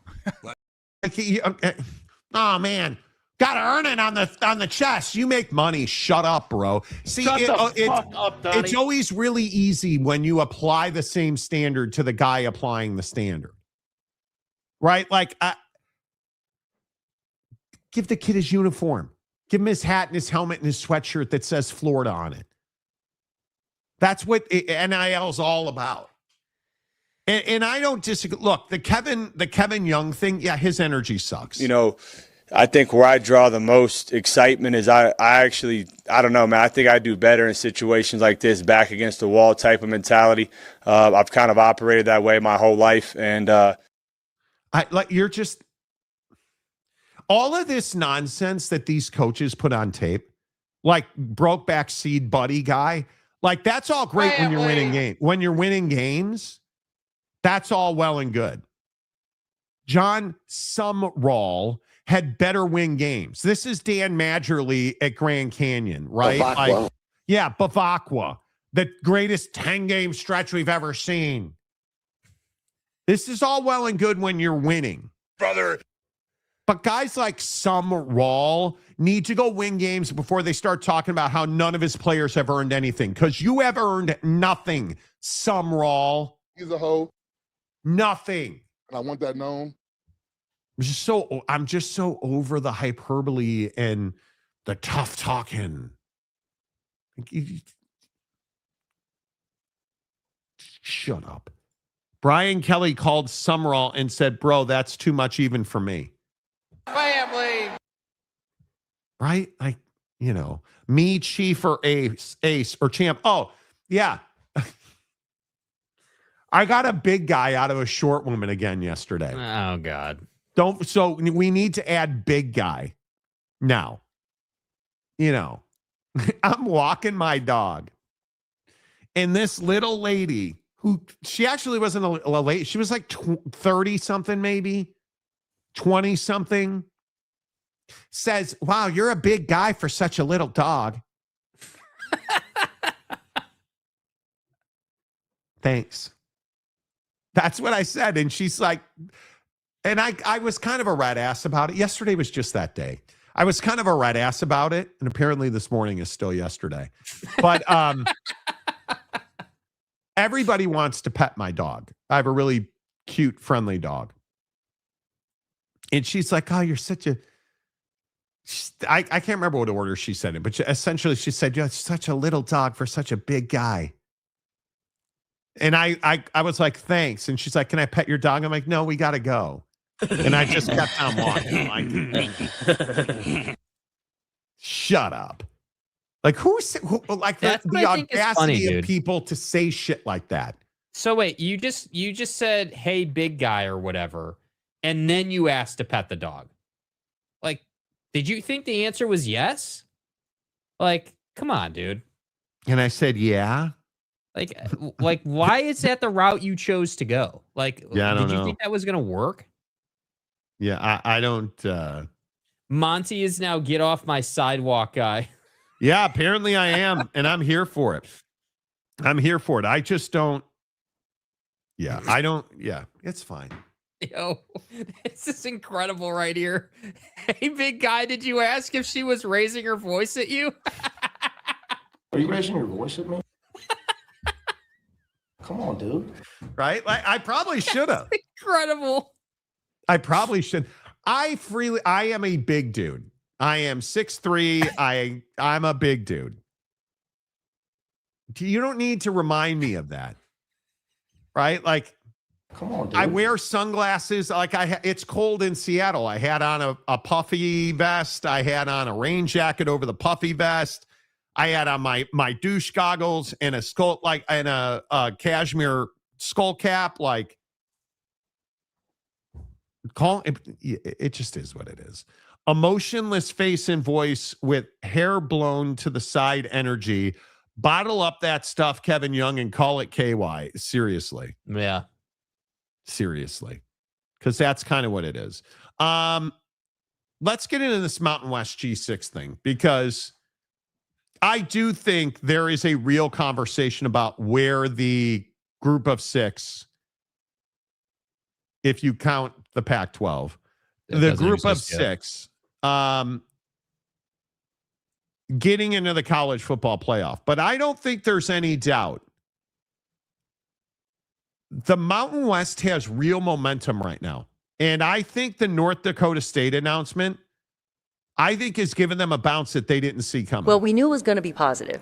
I really was pleasantly surprised at how positive and how national. I think it was 10x what I expected the response to be. And so our league couldn't be more thrilled. Our coach is paying them paying NDSU the biggest compliment in that, I wouldn't play them if they weren't in the league. I mean, that's high praise. I agree.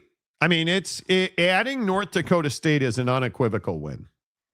And I think it establishes the Mountain West, and we'll see what happens once we start playing games and how the brands of these leagues come together. Who's the football league? Like, I think the Mountain West has a chance to consistently and regularly be the best G6 league in the country.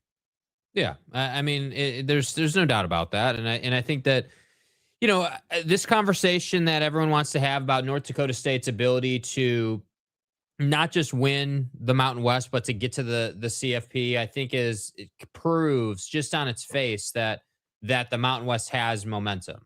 People wouldn't be talking about the Mountain West as the best, G6 conference potentially, and having, a CFP caliber team if there wasn't momentum in the conference. And so that's where I look at this and I say, yeah, I think I think you're right. It has been more of a win than maybe they anticipated it being, because, we basically went from, hey, like, yeah, we're adding North Dakota State because they make our football better and it was a good expansion opportunity, to like having a conversation about, hey, like, we're the best G6 conference and we have CFP potential, like, and we're really pushing things forward. So I think that it was a good ad that in rare form and fashion actually had more value than the conference would have thought. I feel like most times the addition or expansion for conferences maybe doesn't quite work out as well as they wanted it to, and this is kind of the opposite of that. Well, and I hate to break it to you, I just don't think the G6 should be in the college football playoff. The talent gap is just too much. I mean, the difference in talent depth, third stringers at P4 universities could be starters in most G6 environments. There's just too much of a gap, and we're seeing that on a regular basis now. I mean, you look back at the last couple of years, whether it's even somebody like an SMU, not competitive in the college football playoff. You look at the Boise States, not competitive in the college football playoff. There's just the college football playoff, if you don't have the budget to recruit and pay players like the rest of the P4, you're just not going to be able to compete at that level. And it's not even that. It's the training table, the nutrition, the weight room, the conditioning, the lifestyle that exists in the P4 is very different than the lifestyle that exists at the G6 level. And I understand why somebody like Gloria and the other commissioners want FBS to have one system. I just don't think you can do it. It's something we think about quite a bit. Right now, we have an ESPN agreement through 32 through the CFP. So I think we'll see some stability, and other conference media deals terminate around that same time. There could be another reshuffling in the media rights market come 32 or a year before that.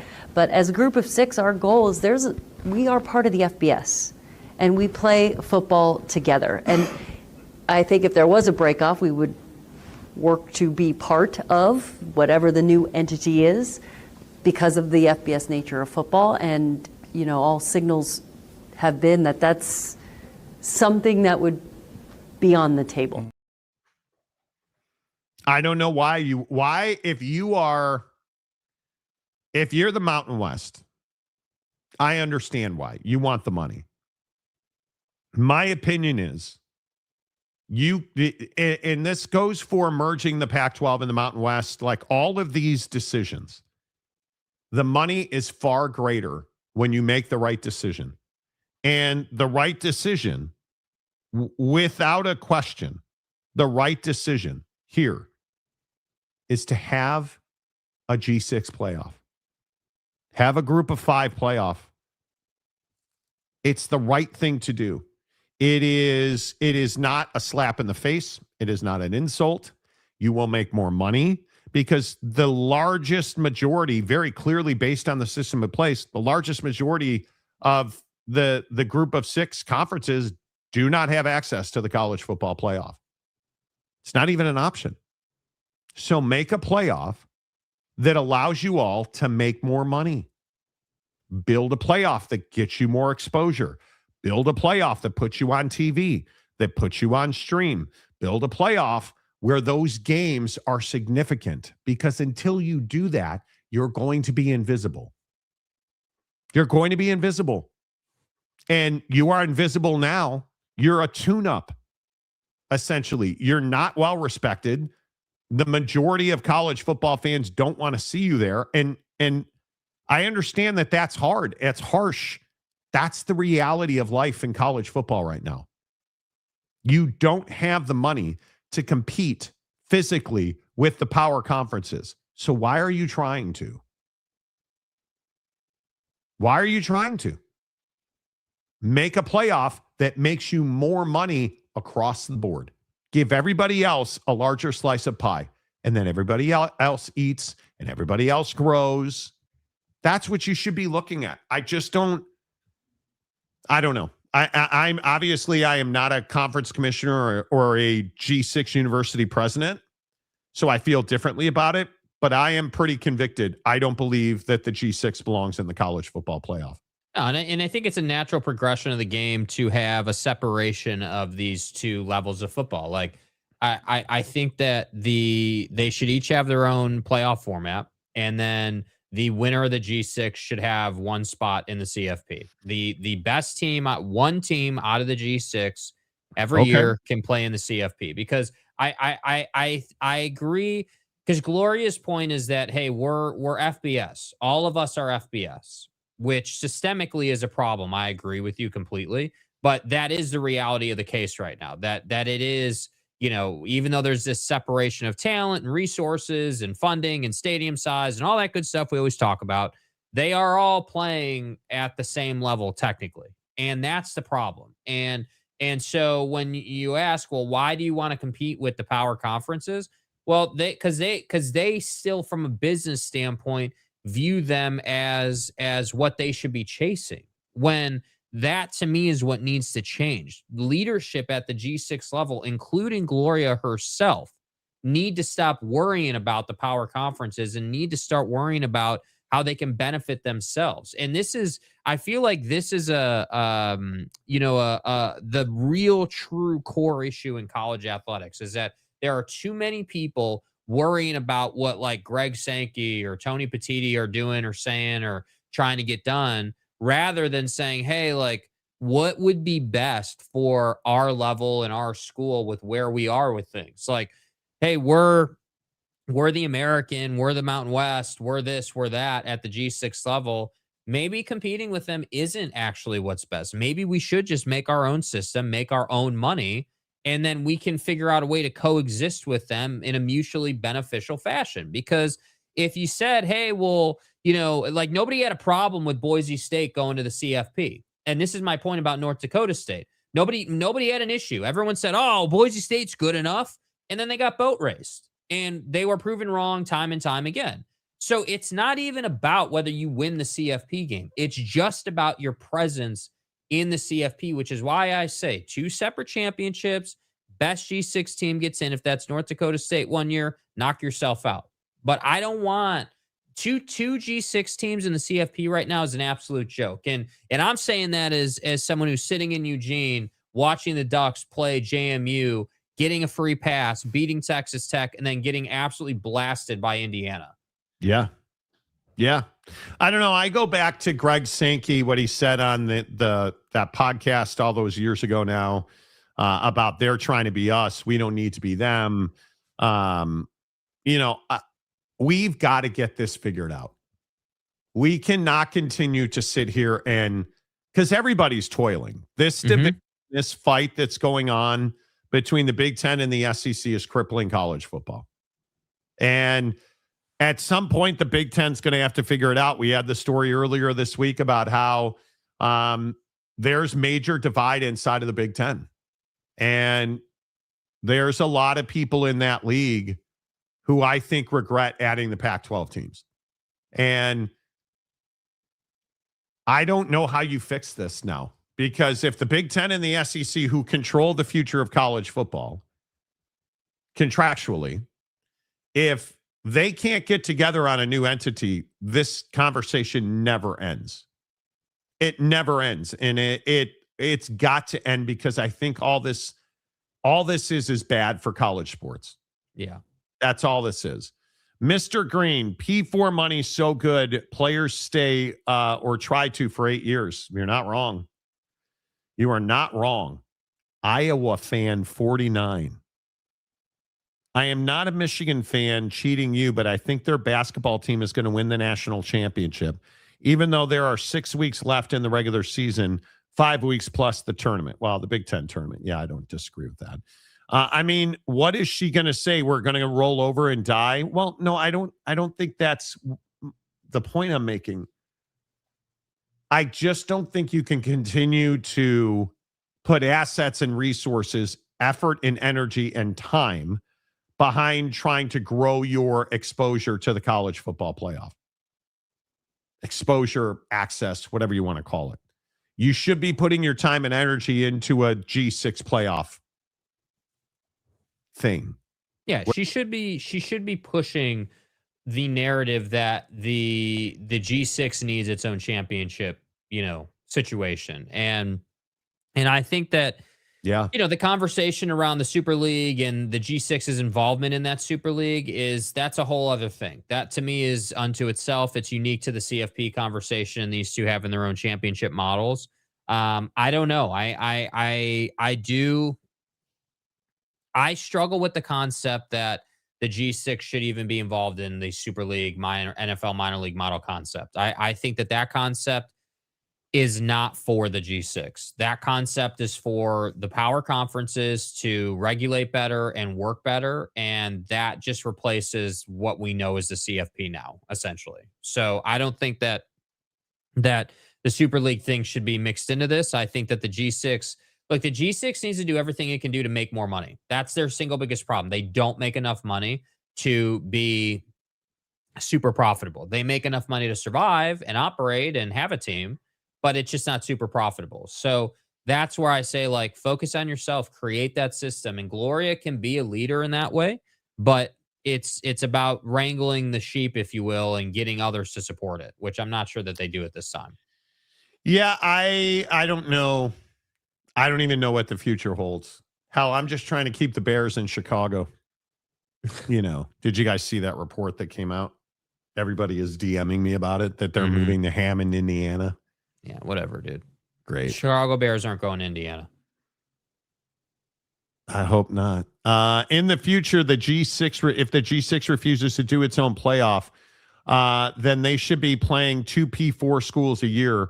Make it no P4 can play FCS. The problem is now with the SEC going to 9 conference games, you're seeing schools like Texas cancel other matchups. Like Texas dropped Arizona State because Arizona State's too good. And I think you're going to see, does it serve any purpose to have Texas stomp San Jose State in football? Does anybody win with that matchup? No. And I tried to warn people. I tried to warn you. You play 9 conference games in the SEC and the Big 12 is going to lose because of it. I said those words on this show and I'll continue to say them because the Big 12 is good, not good enough, and just a little too good. And it's teams like Arizona State. Texas doesn't want to play Arizona State. Why would Texas want to play Arizona State? Let that run through your mind. Arizona State's good enough to beat any team in the country, right? If you're an SEC school, why would you schedule Arizona State? When you got to play 9 conference games in the best football conference in the country. Well, run that scenario. Where does that math? How does that make sense? It doesn't make sense. So you're going to wind up with the UNLVs, the Memphises, the North Dakota States, who you can easily handle. And you'll get the one-off Appy State beating Cheat again. Like, you'll get that one-off happening. But on the regular, you're going to get curb stomped on the regular. And I think it's a problem. We already have a playoff schedule issue with the current CFP. Would a new tournament actually make money competing? They would. And you need to, this is why I say, like Greg Sankey's always talked about this. It's a national game. They need to work together. Scheduling for a G6 playoff absolutely has a place in the schedule. There's no question about that. Just need one billionaire to give a couple of billion to a G5 football program. Yeah, but they haven't because there's no return on that investment. And I also think that the other part of the CFP conversation is that, like obviously we as football fans all want it to be as many teams as it can be within reason. And I think that the prevailing sentiment at the power level is that there's going to be expansion in the playoff model one way or the other, but it's more like, how do we do that while getting rid of this bubble team concept where there's always a team that's pissed off? How do we figure that out? And I just think that the thing that Gloria mentioned there is ESPN contracts and things expiring in the early 2030s, the 2031, 2032 season. So it just seems to me that when the Gloria Navarez's of the world and then the Greg Sankeys and the Tony Petitis of the world are saying the same thing about TV contracts expiring, I would be shocked if we don't have a complete overhaul of the system by then. I think that that's what you're looking at here. We have stability till then, which essentially means we've got a window here to figure out what we're going to do. And that's why I think you're not hearing a ton about it right now, because they're talking about it and trying to get ahead of it before like spring meetings get here and like, the media days of the world get here and all of that. Because everyone just seems to forget that this is like their time of the year where they figure out all this business ops stuff. Basically, they've got now till media day to get done what they're going to get done. And anything after that is tough sledding. Yeah. Yeah. The G6 is like an example of someone living paycheck to paycheck versus how most P4 teams can live comfortably. I agree with that. Yeah. Yeah. I agree with that.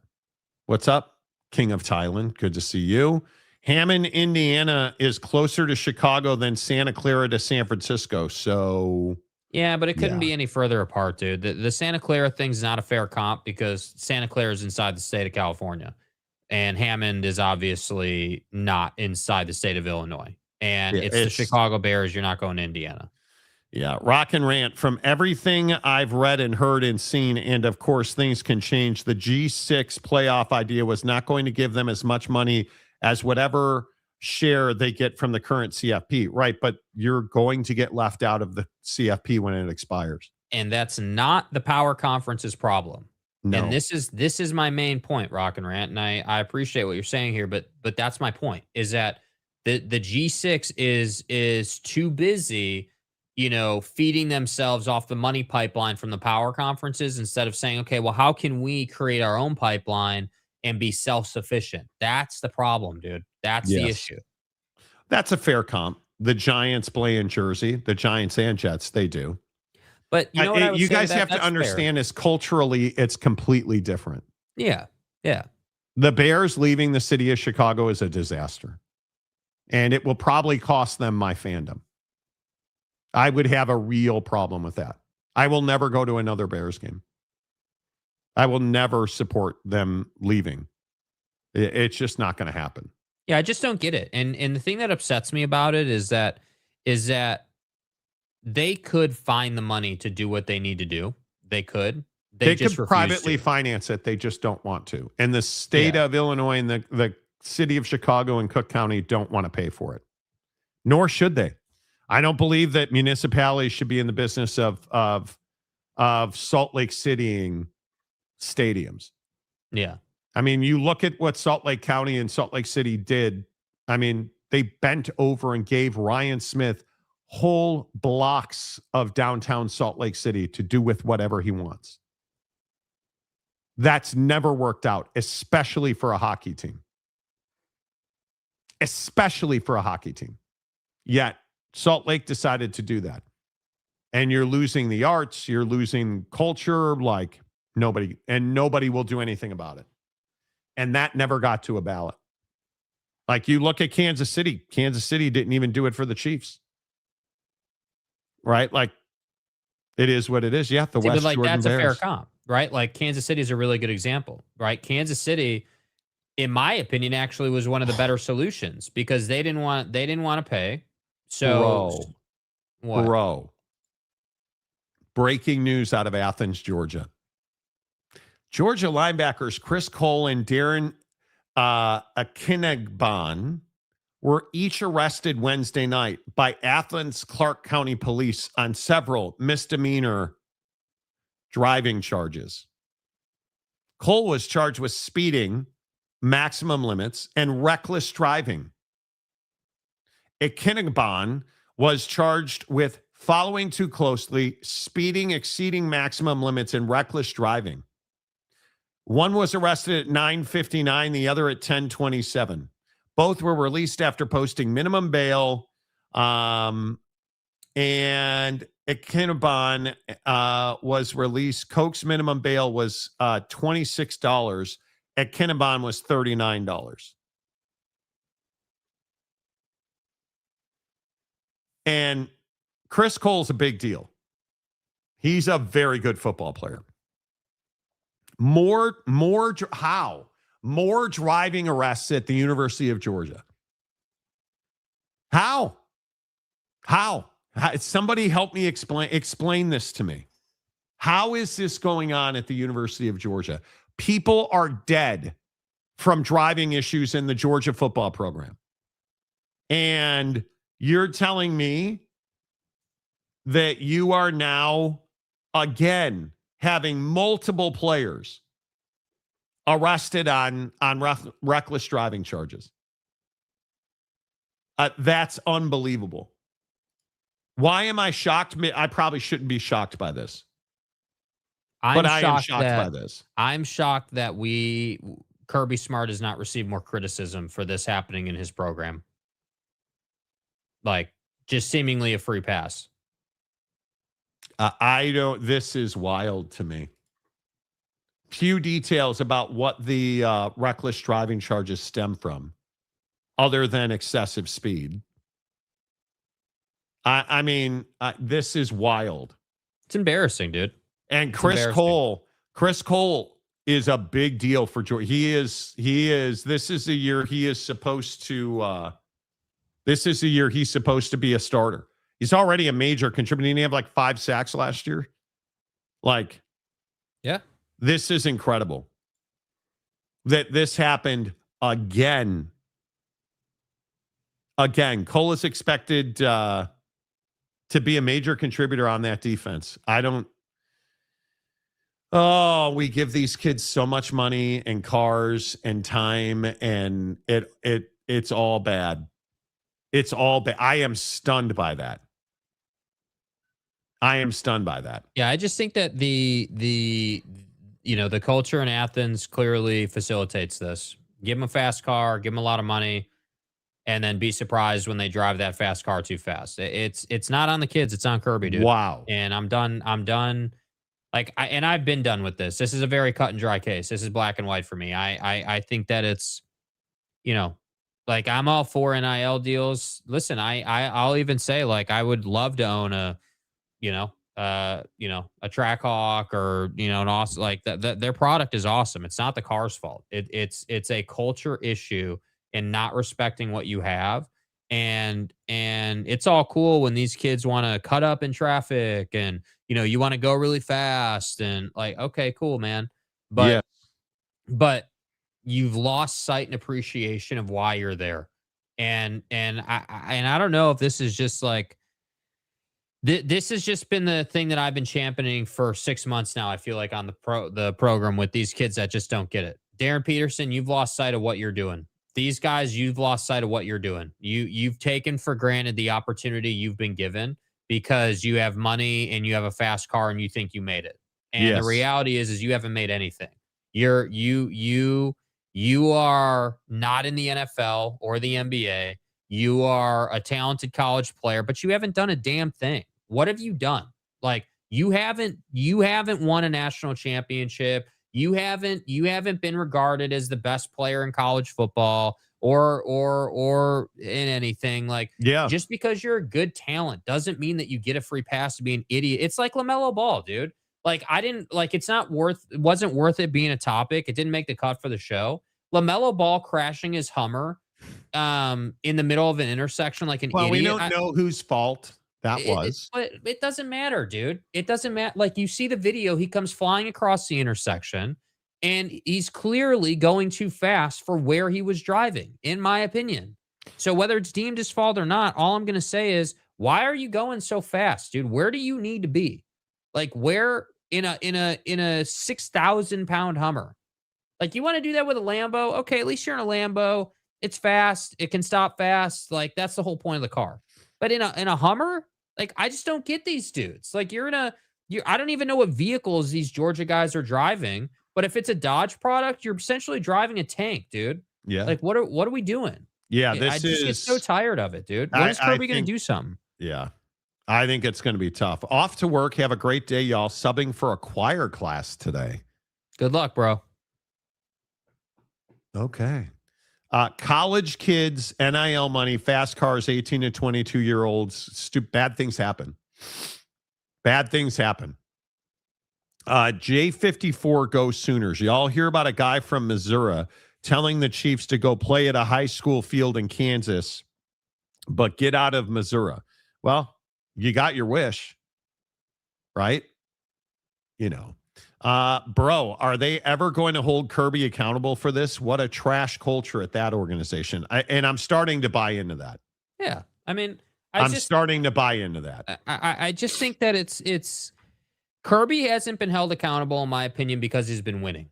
And you're not going to mess with that. And when you're winning national championships and everything's going good in football, your bills are paid and you're keeping the suits back off of you. But you didn't win a national championship this year. You haven't in a minute. And I just look at this and I say, dude, I don't know why there isn't more outrage over this just generally. This isn't his first time and it won't be the last time one of his players gets in trouble for speeding or driving recklessly. And, this sounds, from the initial report, it sounds like two kids in two fast cars being irresponsible, which, again, is a lack of culture. It's a lack of discipline, a lack of understanding what you should be doing. And it's just so tired, bro. So tired. I would agree with that. It is very tired. No doubt. First team all SRT back in the building. Yes, they are. Yeah. Yeah. Yes, they are. Yeah, 100%. First class is rock band. It's going to be a good day. Yes, it is. Let's go. Nice. Let's go. Love every second of it. All right, a couple other things I want to get to today. Did you guys see the deal that Dylan Raiola got at Oregon? I'm a little surprised. I'm going to tell you, I would never have done this. I would never have done this. And I wonder if you guys are surprised. He gets $1.8 million right out the gate and $1 million if he's a Heisman finalist. They're not going to pay the $1 million because he's not good. Signature Oregon jersey combination collab. What does that mean? I don't know what that means.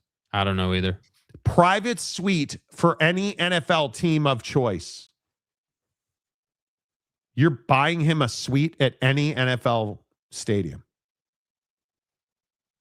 And that's just okay. Does he? I guarantee you he had the food built into it, didn't he, Chubby? Yep. You Jake, already know that.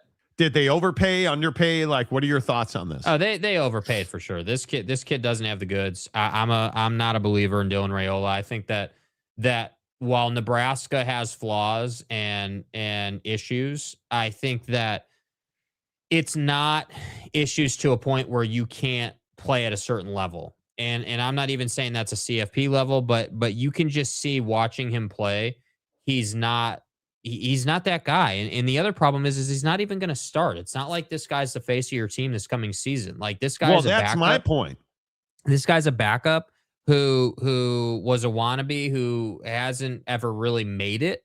And I think that this is going to go one of two ways. And again, this is where your hate of Dan Lanning will start to get traction if this doesn't work out. Like if he brings in Dylan Raiola on this kind of NIL deal and let's say that, Dante plays the year, then goes to the NFL, Dylan Let's say that Dante gets hurt. Yeah. What if Dante Moore gets hurt? Then you're not going to win the Big Ten. That's what happens. And I don't know, man. I'm a little surprised that Dan went after Dylan Raiola.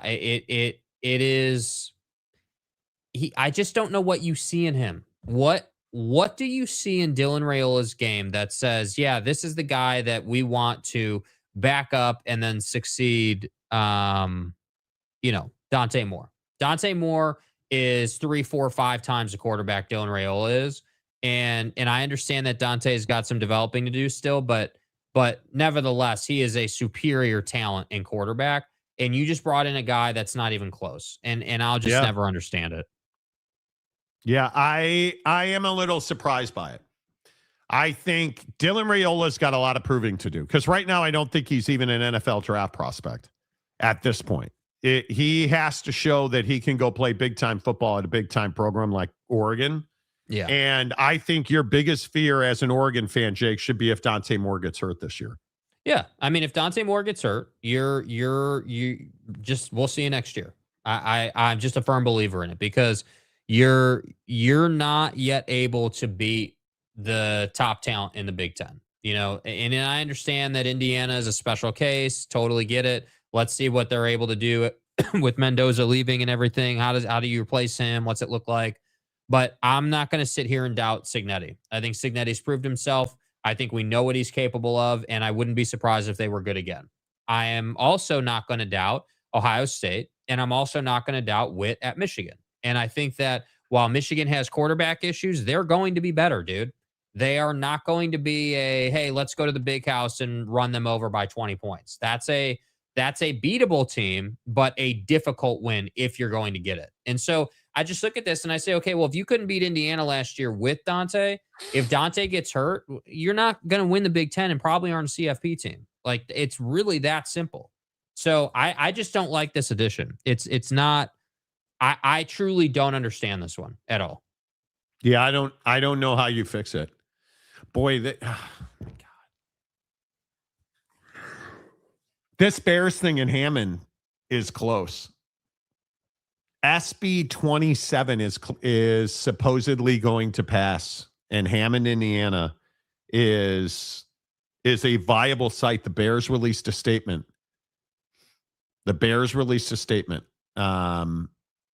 Oh, this is bad news. This is bad news. I don't even know what you do with this. Why?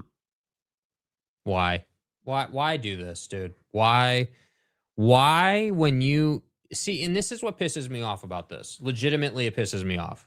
Why do this? You just had a great season. Your best season since probably the Nick Foles double doink season when you were in the Yeah. playoffs. I mean, I don't. Why? Why not appreciate the aura of being in Chicago on the lake? I can understand, okay, we're going to stay in Chicago or we're going to stay in Illinois, but we need to find a different site. Okay.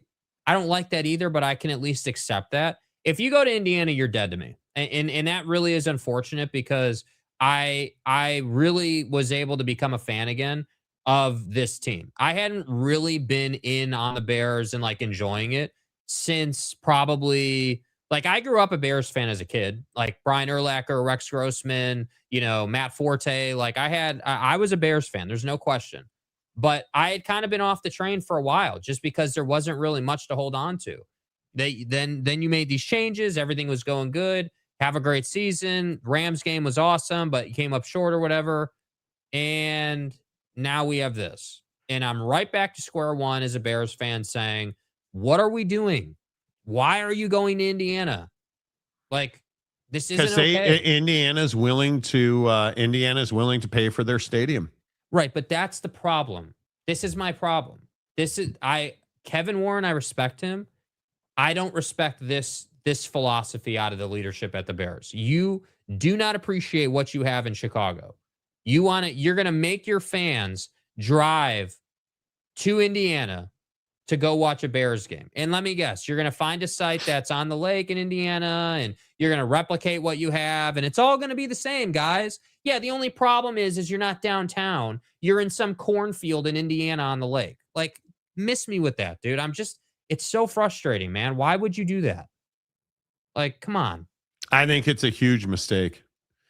I think it is.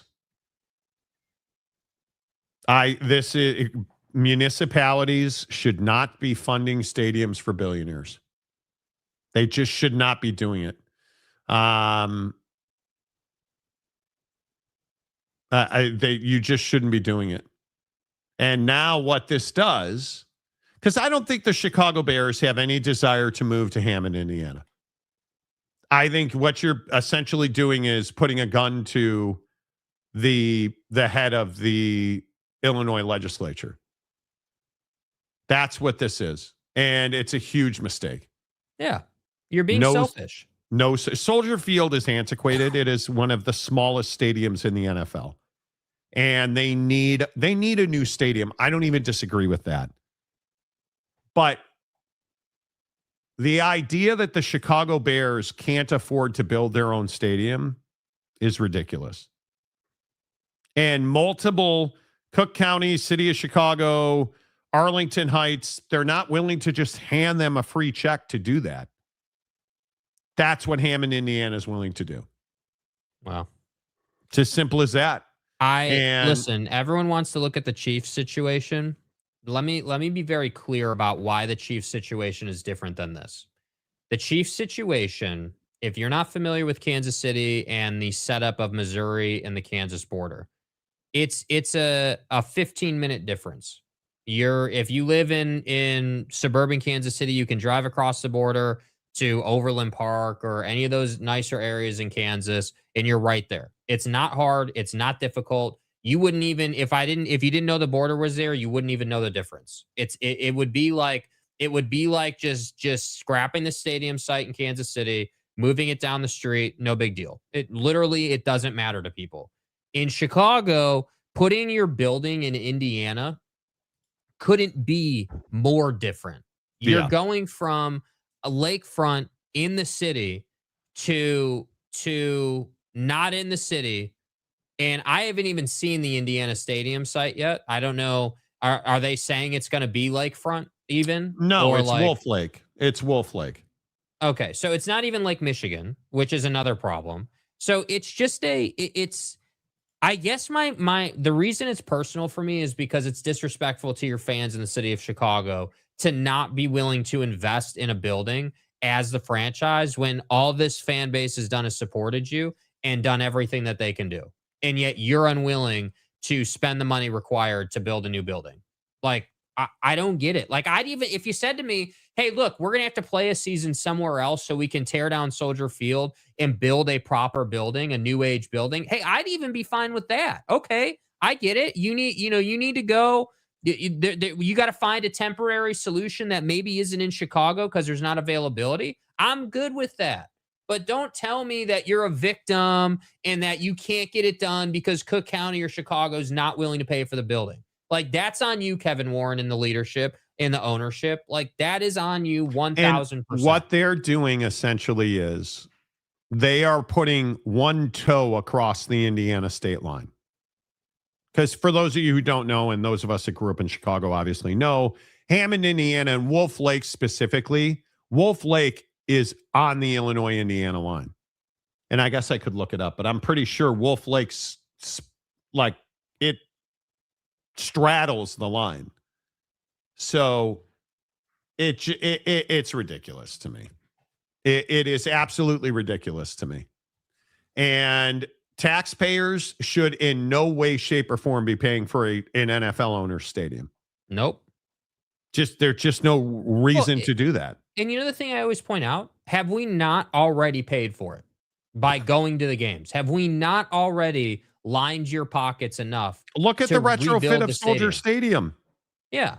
Like have the fans not spent enough time doing what they need to do to build the building? This is why Intuit Dome, the Clippers, as much as I think Steve Ballmer is a schemer and a cheater of the system and like is disrespectful to the league with the salary cap situation and all of that, the guy paid for his own building. Like, he didn't ask for a handout. He's a legitimate billionaire doing it the right way, even if it is under the Clippers umbrella. Like, I wish we had more of that in sports. Like, I understand the rich stay rich by not giving their money away, but how do you not see this as an investment towards the future? How do you not see it as like, okay, listen, this building, Soldier Field, has given us, how long has Soldier Field been there? 50 years? 40 years? No, hundreds of years. 100, like a long time. And you've retrofitted it a couple of times. You've renovated it a couple of times. I understand that you need a new building. I don't even dispute that. I think most Bears fans agree with that. 100%, dude. But at the same time, the fact that you've known you needed a new building for 15 years? 1924. Soldier Field, bro, Soldier Field has been there for 106 years. Over 100 years. Well, it'd be 102 years.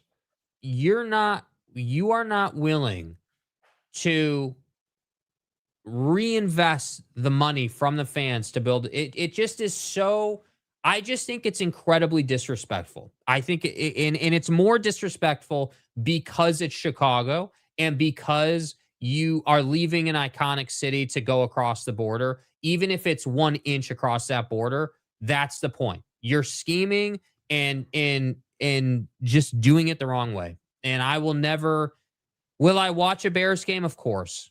Every time I watch and whatever happens with this new building over the border, it will ruin the experience for me. It will. Absolutely. And that's a shame. Fat Jesus, Chicago should add a toll road of 100 heading out of Chicago and Indiana into Indiana just to further limit who travels to see the game, man. Bro, and 90, what would I guess that'd be 94 that goes down there? Like, it's ridiculous. I mean, whatever. We'll see what happens. Yep, deal probably includes a practice facility. Wouldn't it have to? Look at the California tax debacle Darnold had to pay for Super Bowl. I mean, it's so foolish. It's so foolish.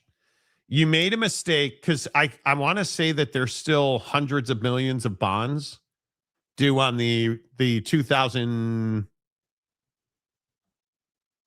It's like 2001 or 2 when they retrofit Soldier Field. I want to say that there's like $600 million remaining on that debt to taxpayers. Like taxpayers should not be subsidizing it. No, they just shouldn't, in my opinion. So I'm sure I'll cry a lot of spilled milk over this. But one thing that makes me feel better certainly is that Joey Porter is finally calling Ben Roethlisberger the scumbag that he is. Did you guys see this from Super Bowl week? I'm on the record for many years now. Ben Roethlisberger is a scumbag. Mm-hmm. Go and look at the allegations. Go look. The guy is a scumbag. And finally, somebody is saying so. He broke the brotherhood. Then Seven definitely broke the brotherhood because, like, that's the one I don't understand the as shit much. that Seven did that we don't talk about. I know. is crazy. Like out of anybody should talk, he should never grab a microphone and really talk Steeler business. Yeah. Because if we talking Steeler business, his ass is foul of all foul. Like the shit that he's did is foul of all foul. He's not a good teammate. Won a Super Bowl with him, but the person, he's just not a good teammate. Like, he knows that. Anybody in the Steeler building knows that. But we protected him because I've only won one Super Bowl, and that was my quarterback. So do I love my quarterback? Yeah, but is he a good person? No. Honest as it gets. Amen. 100%. I'm all in on it. Yeah. And Joey Porter, he's foul as himself. Yeah, he's not a saint. But Ben Roethlisberger's a scumbag. Ben, what? I'm never going to be allowed to talk golf on this show again. Why? Apparently, Kenny Dillingham went on Arizona Sports 98.7 this morning. You guys remember Kenny Dillingham begging for somebody to make a $10 million donation so they could build a new practice facility at ASU? Apparently, based on the words of Kenny Dillingham, somebody has made a $10 million donation. They're going to build a new practice facility at ASU. Good. How about the Arizona community stepping up to support Arizona State football? Yeah, because he's doing it the right way. He's doing it the right way. He did not turn coat and go to Michigan, even though I think they were courting him hard, and I do think he talked to them and fielded offers. He stayed at ASU, stayed at home, and he's got support, dude. And I'm telling you that while that program, is not, I don't think it's year in and year out a CFP juggernaut quite yet. I do think that before long being 2 seasons maybe at most, that ASU program is going to be Big 12 championship good. And that, to me, if I'm Texas Tech, is the one I'm watching. The one I'm saying, okay, hey, that's the program we got to be looking for because he's got funding, people are behind him, and he's a new age coach that knows how to dominate the portal. And that's, to me, that would be what I'd be looking for. So that's great. I'm happy for him. That's what they should be doing. The Big 12 just keeps winning financially. I keep putting that out there, but that's a huge get. Oh, Fat Jesus is the one who made the donation. Gotcha. Okay, Fat Jesus. Hey, quick question. Just quick question then. Quick question. You're not willing to pay us for Cameo, and you're not willing to donate to the show, but you're willing to donate to ASU football. We can't get $10 million, dude? Yeah, you guys can't donate $10 million to us? Yeah, I mean, I need a new show facility that I'll use for 2 minutes and then stop doing the show and ride off and play golf the rest of my life. I mean, just donate to the show, dude. Come on. That's so funny. So wait, let me get this right. You guys will buy Bucked Up supplements because thank you very much. You guys have been awesome at buying Bucked Up supplements. Our promo code does very well at Bucked Up. So you guys will buy Bucked Up supplements, but you won't give us $10 million to build a Monty Show stadium. Yeah, that hurts a little bit. Like I don't understand, dude. Why won't you? Why won't you do it? Like, why won't you just give us the $10 million and then that way I can go out and do what I need to do? Can you imagine Can you imagine being able to cut a check for $10 million for Arizona State football? I can't even imagine that. Nope. Right? Like that's wild to me. That is wild to me. And listen, I'm here for it. I am here for it. You don't want to know. You don't want to know what this show could do with $10 million. You don't want to know what that would look like. That would be wild. That would be incredible. Just saying. You know. But Yeah. and see, there you go. Fat Jesus gave us $1.99. No, I don't want your peasant pennies now. I don't want, you know, I don't want, like, this doesn't fix it, dude. This doesn't fix it, bro. It's my birthday, and all you're giving me is $2. Yeah. I mean, Come on, dude. like, did you just Yeah, raise your come on, voice at me, dude. Are dude? you raising your voice at me? Like, what is this, bro? Not even $2. Come on. Fat Jesus, you're amazing. What a Yeah, legend. that's funny, dude. A member Well done. for 36 months, my guy. Sorry, the How about funding's that? a little light. It takes me a minute to hit the button, you know? Shut up. Randy Riding gifts 20 Monty Show Yeah, hey, memberships. brother, why don't you just change your name to Mr. Blue Cheese, okay? That would be better. Thanks. Thank you. Appreciate it. Appreciate Well it. done. Appreciate you. Thank you very much. You know, I called into the Monty Show once and complimented him on his golf apparel. That's all I could afford. I need new golf apparel. People Donate like more money. this quarter zip you got on today. There have been multiple comments about it. Oh, really? It's just a Callaway quarter zip. Get it at CallawayApparel.com. You know, I'm frustrated with my weight loss. It's so annoying. I gave away thousands of dollars in clothes this weekend. Donate. Really? Yeah. Oh my God. Yeah. I don't remember when was that Monday or Sunday I did that. Mm-hmm. One day this weekend, I went through my closet and thousands of dollars in clothing. Just Brutal. not fit. Brutal. And so I bumped up to Zepbound 10 last week. I take my shot tonight. I take it every Thursday night. And I immediately lost like 5 pounds. And I've gained like a pound of it back. And I'm just like, I'm not eating more. I'm exercising more. I even got my fat ass on the treadmill last night and I gained a pound. Jerks. You know. We don't know. We don't want to know because there would be no more show. Exactly. Yeah. Bro, if I fair had point. $1 million, I thought every penny counted. It does. Makes a huge difference. It does. I'm really just ball busting. Yeah. Bezos' ex-wife got about $38 billion from the divorce, has given away $26 billion, none to college sports. What a jerk. Yeah. If I had billions, I would not be making NIL donations. I just wouldn't. I wouldn't be doing it. I wouldn't. Real quick, one other update on Logan Paul. Am I the only one that hates Logan Paul? You're convinced that this whole thing, Jake has a very strong opinion about what Logan Paul is doing here, but without question and without description, listen to Logan Paul. You're just talking shit. You don't actually think that. Think what? That you're a better athlete than Saquon Barkley or like any of those guys. If you put me and Tom Brady up athletically against one another in like a majority of sports, I bet I'd be more athletic. He used the word cute, right, when talking about WWE. Yeah. I think in many ways football is also cute because I'm a boxer and like you can probably put most NFL players and basketball players in a ring and they'd probably get their ass kicked by real boxers. We've seen my brother do it like time and time again.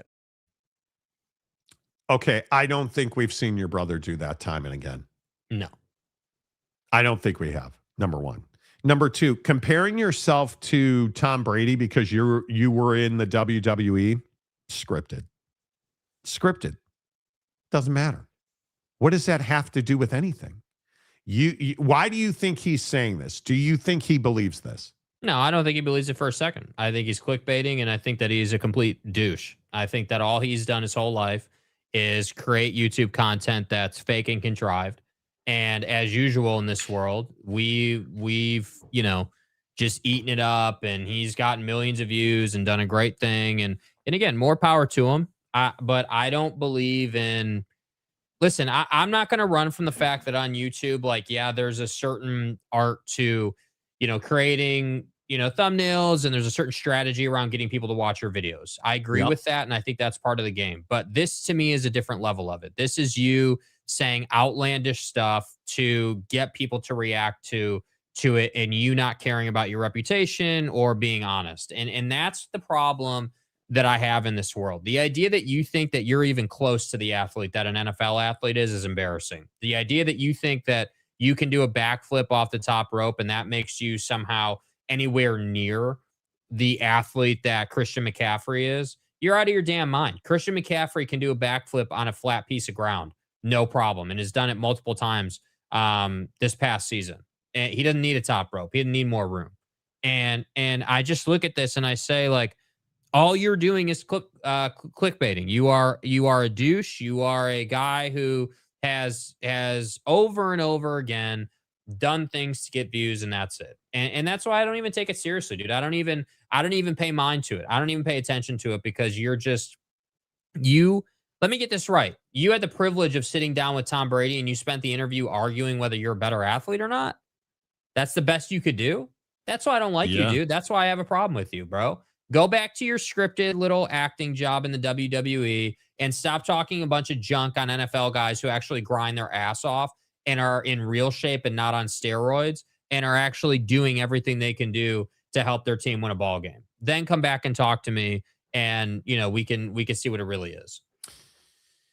Yeah, I just don't think he's anything special. That's my opinion. No, nobody likes Logan Paul. Nobody likes either of them, dude. Like, it's not just Logan. Jake Paul is a fraud as well. But I think more people like Utah Tech than they like the Paul brothers. Yeah. See what I did there? That's more people. You know what? More people like Ryan Smith and NFL owners than they like. Okay, let's Paul not get carried away. That's like, not, come nobody on, likes Ryan Smith. What are we doing? Exactly right. Yeah, Gabriel. it's just. Logan Paul setting himself up for an NFL tryout in a new Netflix series. Yeah, that's probably true. Logan Paul is human trash, Fat Jesus says. Yeah. Boyd Lake, the SEO king of America. Rage bait. Correct. Yeah, it is. Thomas J. Beck, he flies airplanes. Logan Paul is clueless. I think he's just trolling. He has to be trolling, TJ. Right? I mean, he's trolling like the great radio wizard of the Northwest trolls. No, nobody trolls that much. Gabriel, only reason why Logan Paul was in WWE was because of Vince McMahon. I did not know that. Joey says, agree with Jake 100%. He's looking for clicks and a platform, and will get an Amazon Netflix deal to document his tryout for an NFL team. Now, see, I could see that. I could see that happening. By the way, isn't Logan Paul the same guy that scammed people? Allegedly, he did. He isn't that special in WWE. I don't know. Is he still in WWE? Yes. I don't watch it. Yeah. Don't know. The mayor of Montytown, I'm here for Utah Tech Talk. Who was the NBA player that got popped for weed? And I thought of you, Bolton. Oh, my God. Somebody got detained briefly. I can't remember who it was. Yes, you sent this over, and I can't remember. I can't remember who it was. Somebody had a small amount of weed. I think I tweeted about it or something. I even tweeted about it. They got caught in an airport. And I don't remember who it was. Man, that USA goal to win yesterday. Mm-hmm. Yeah. Oh, DeAndre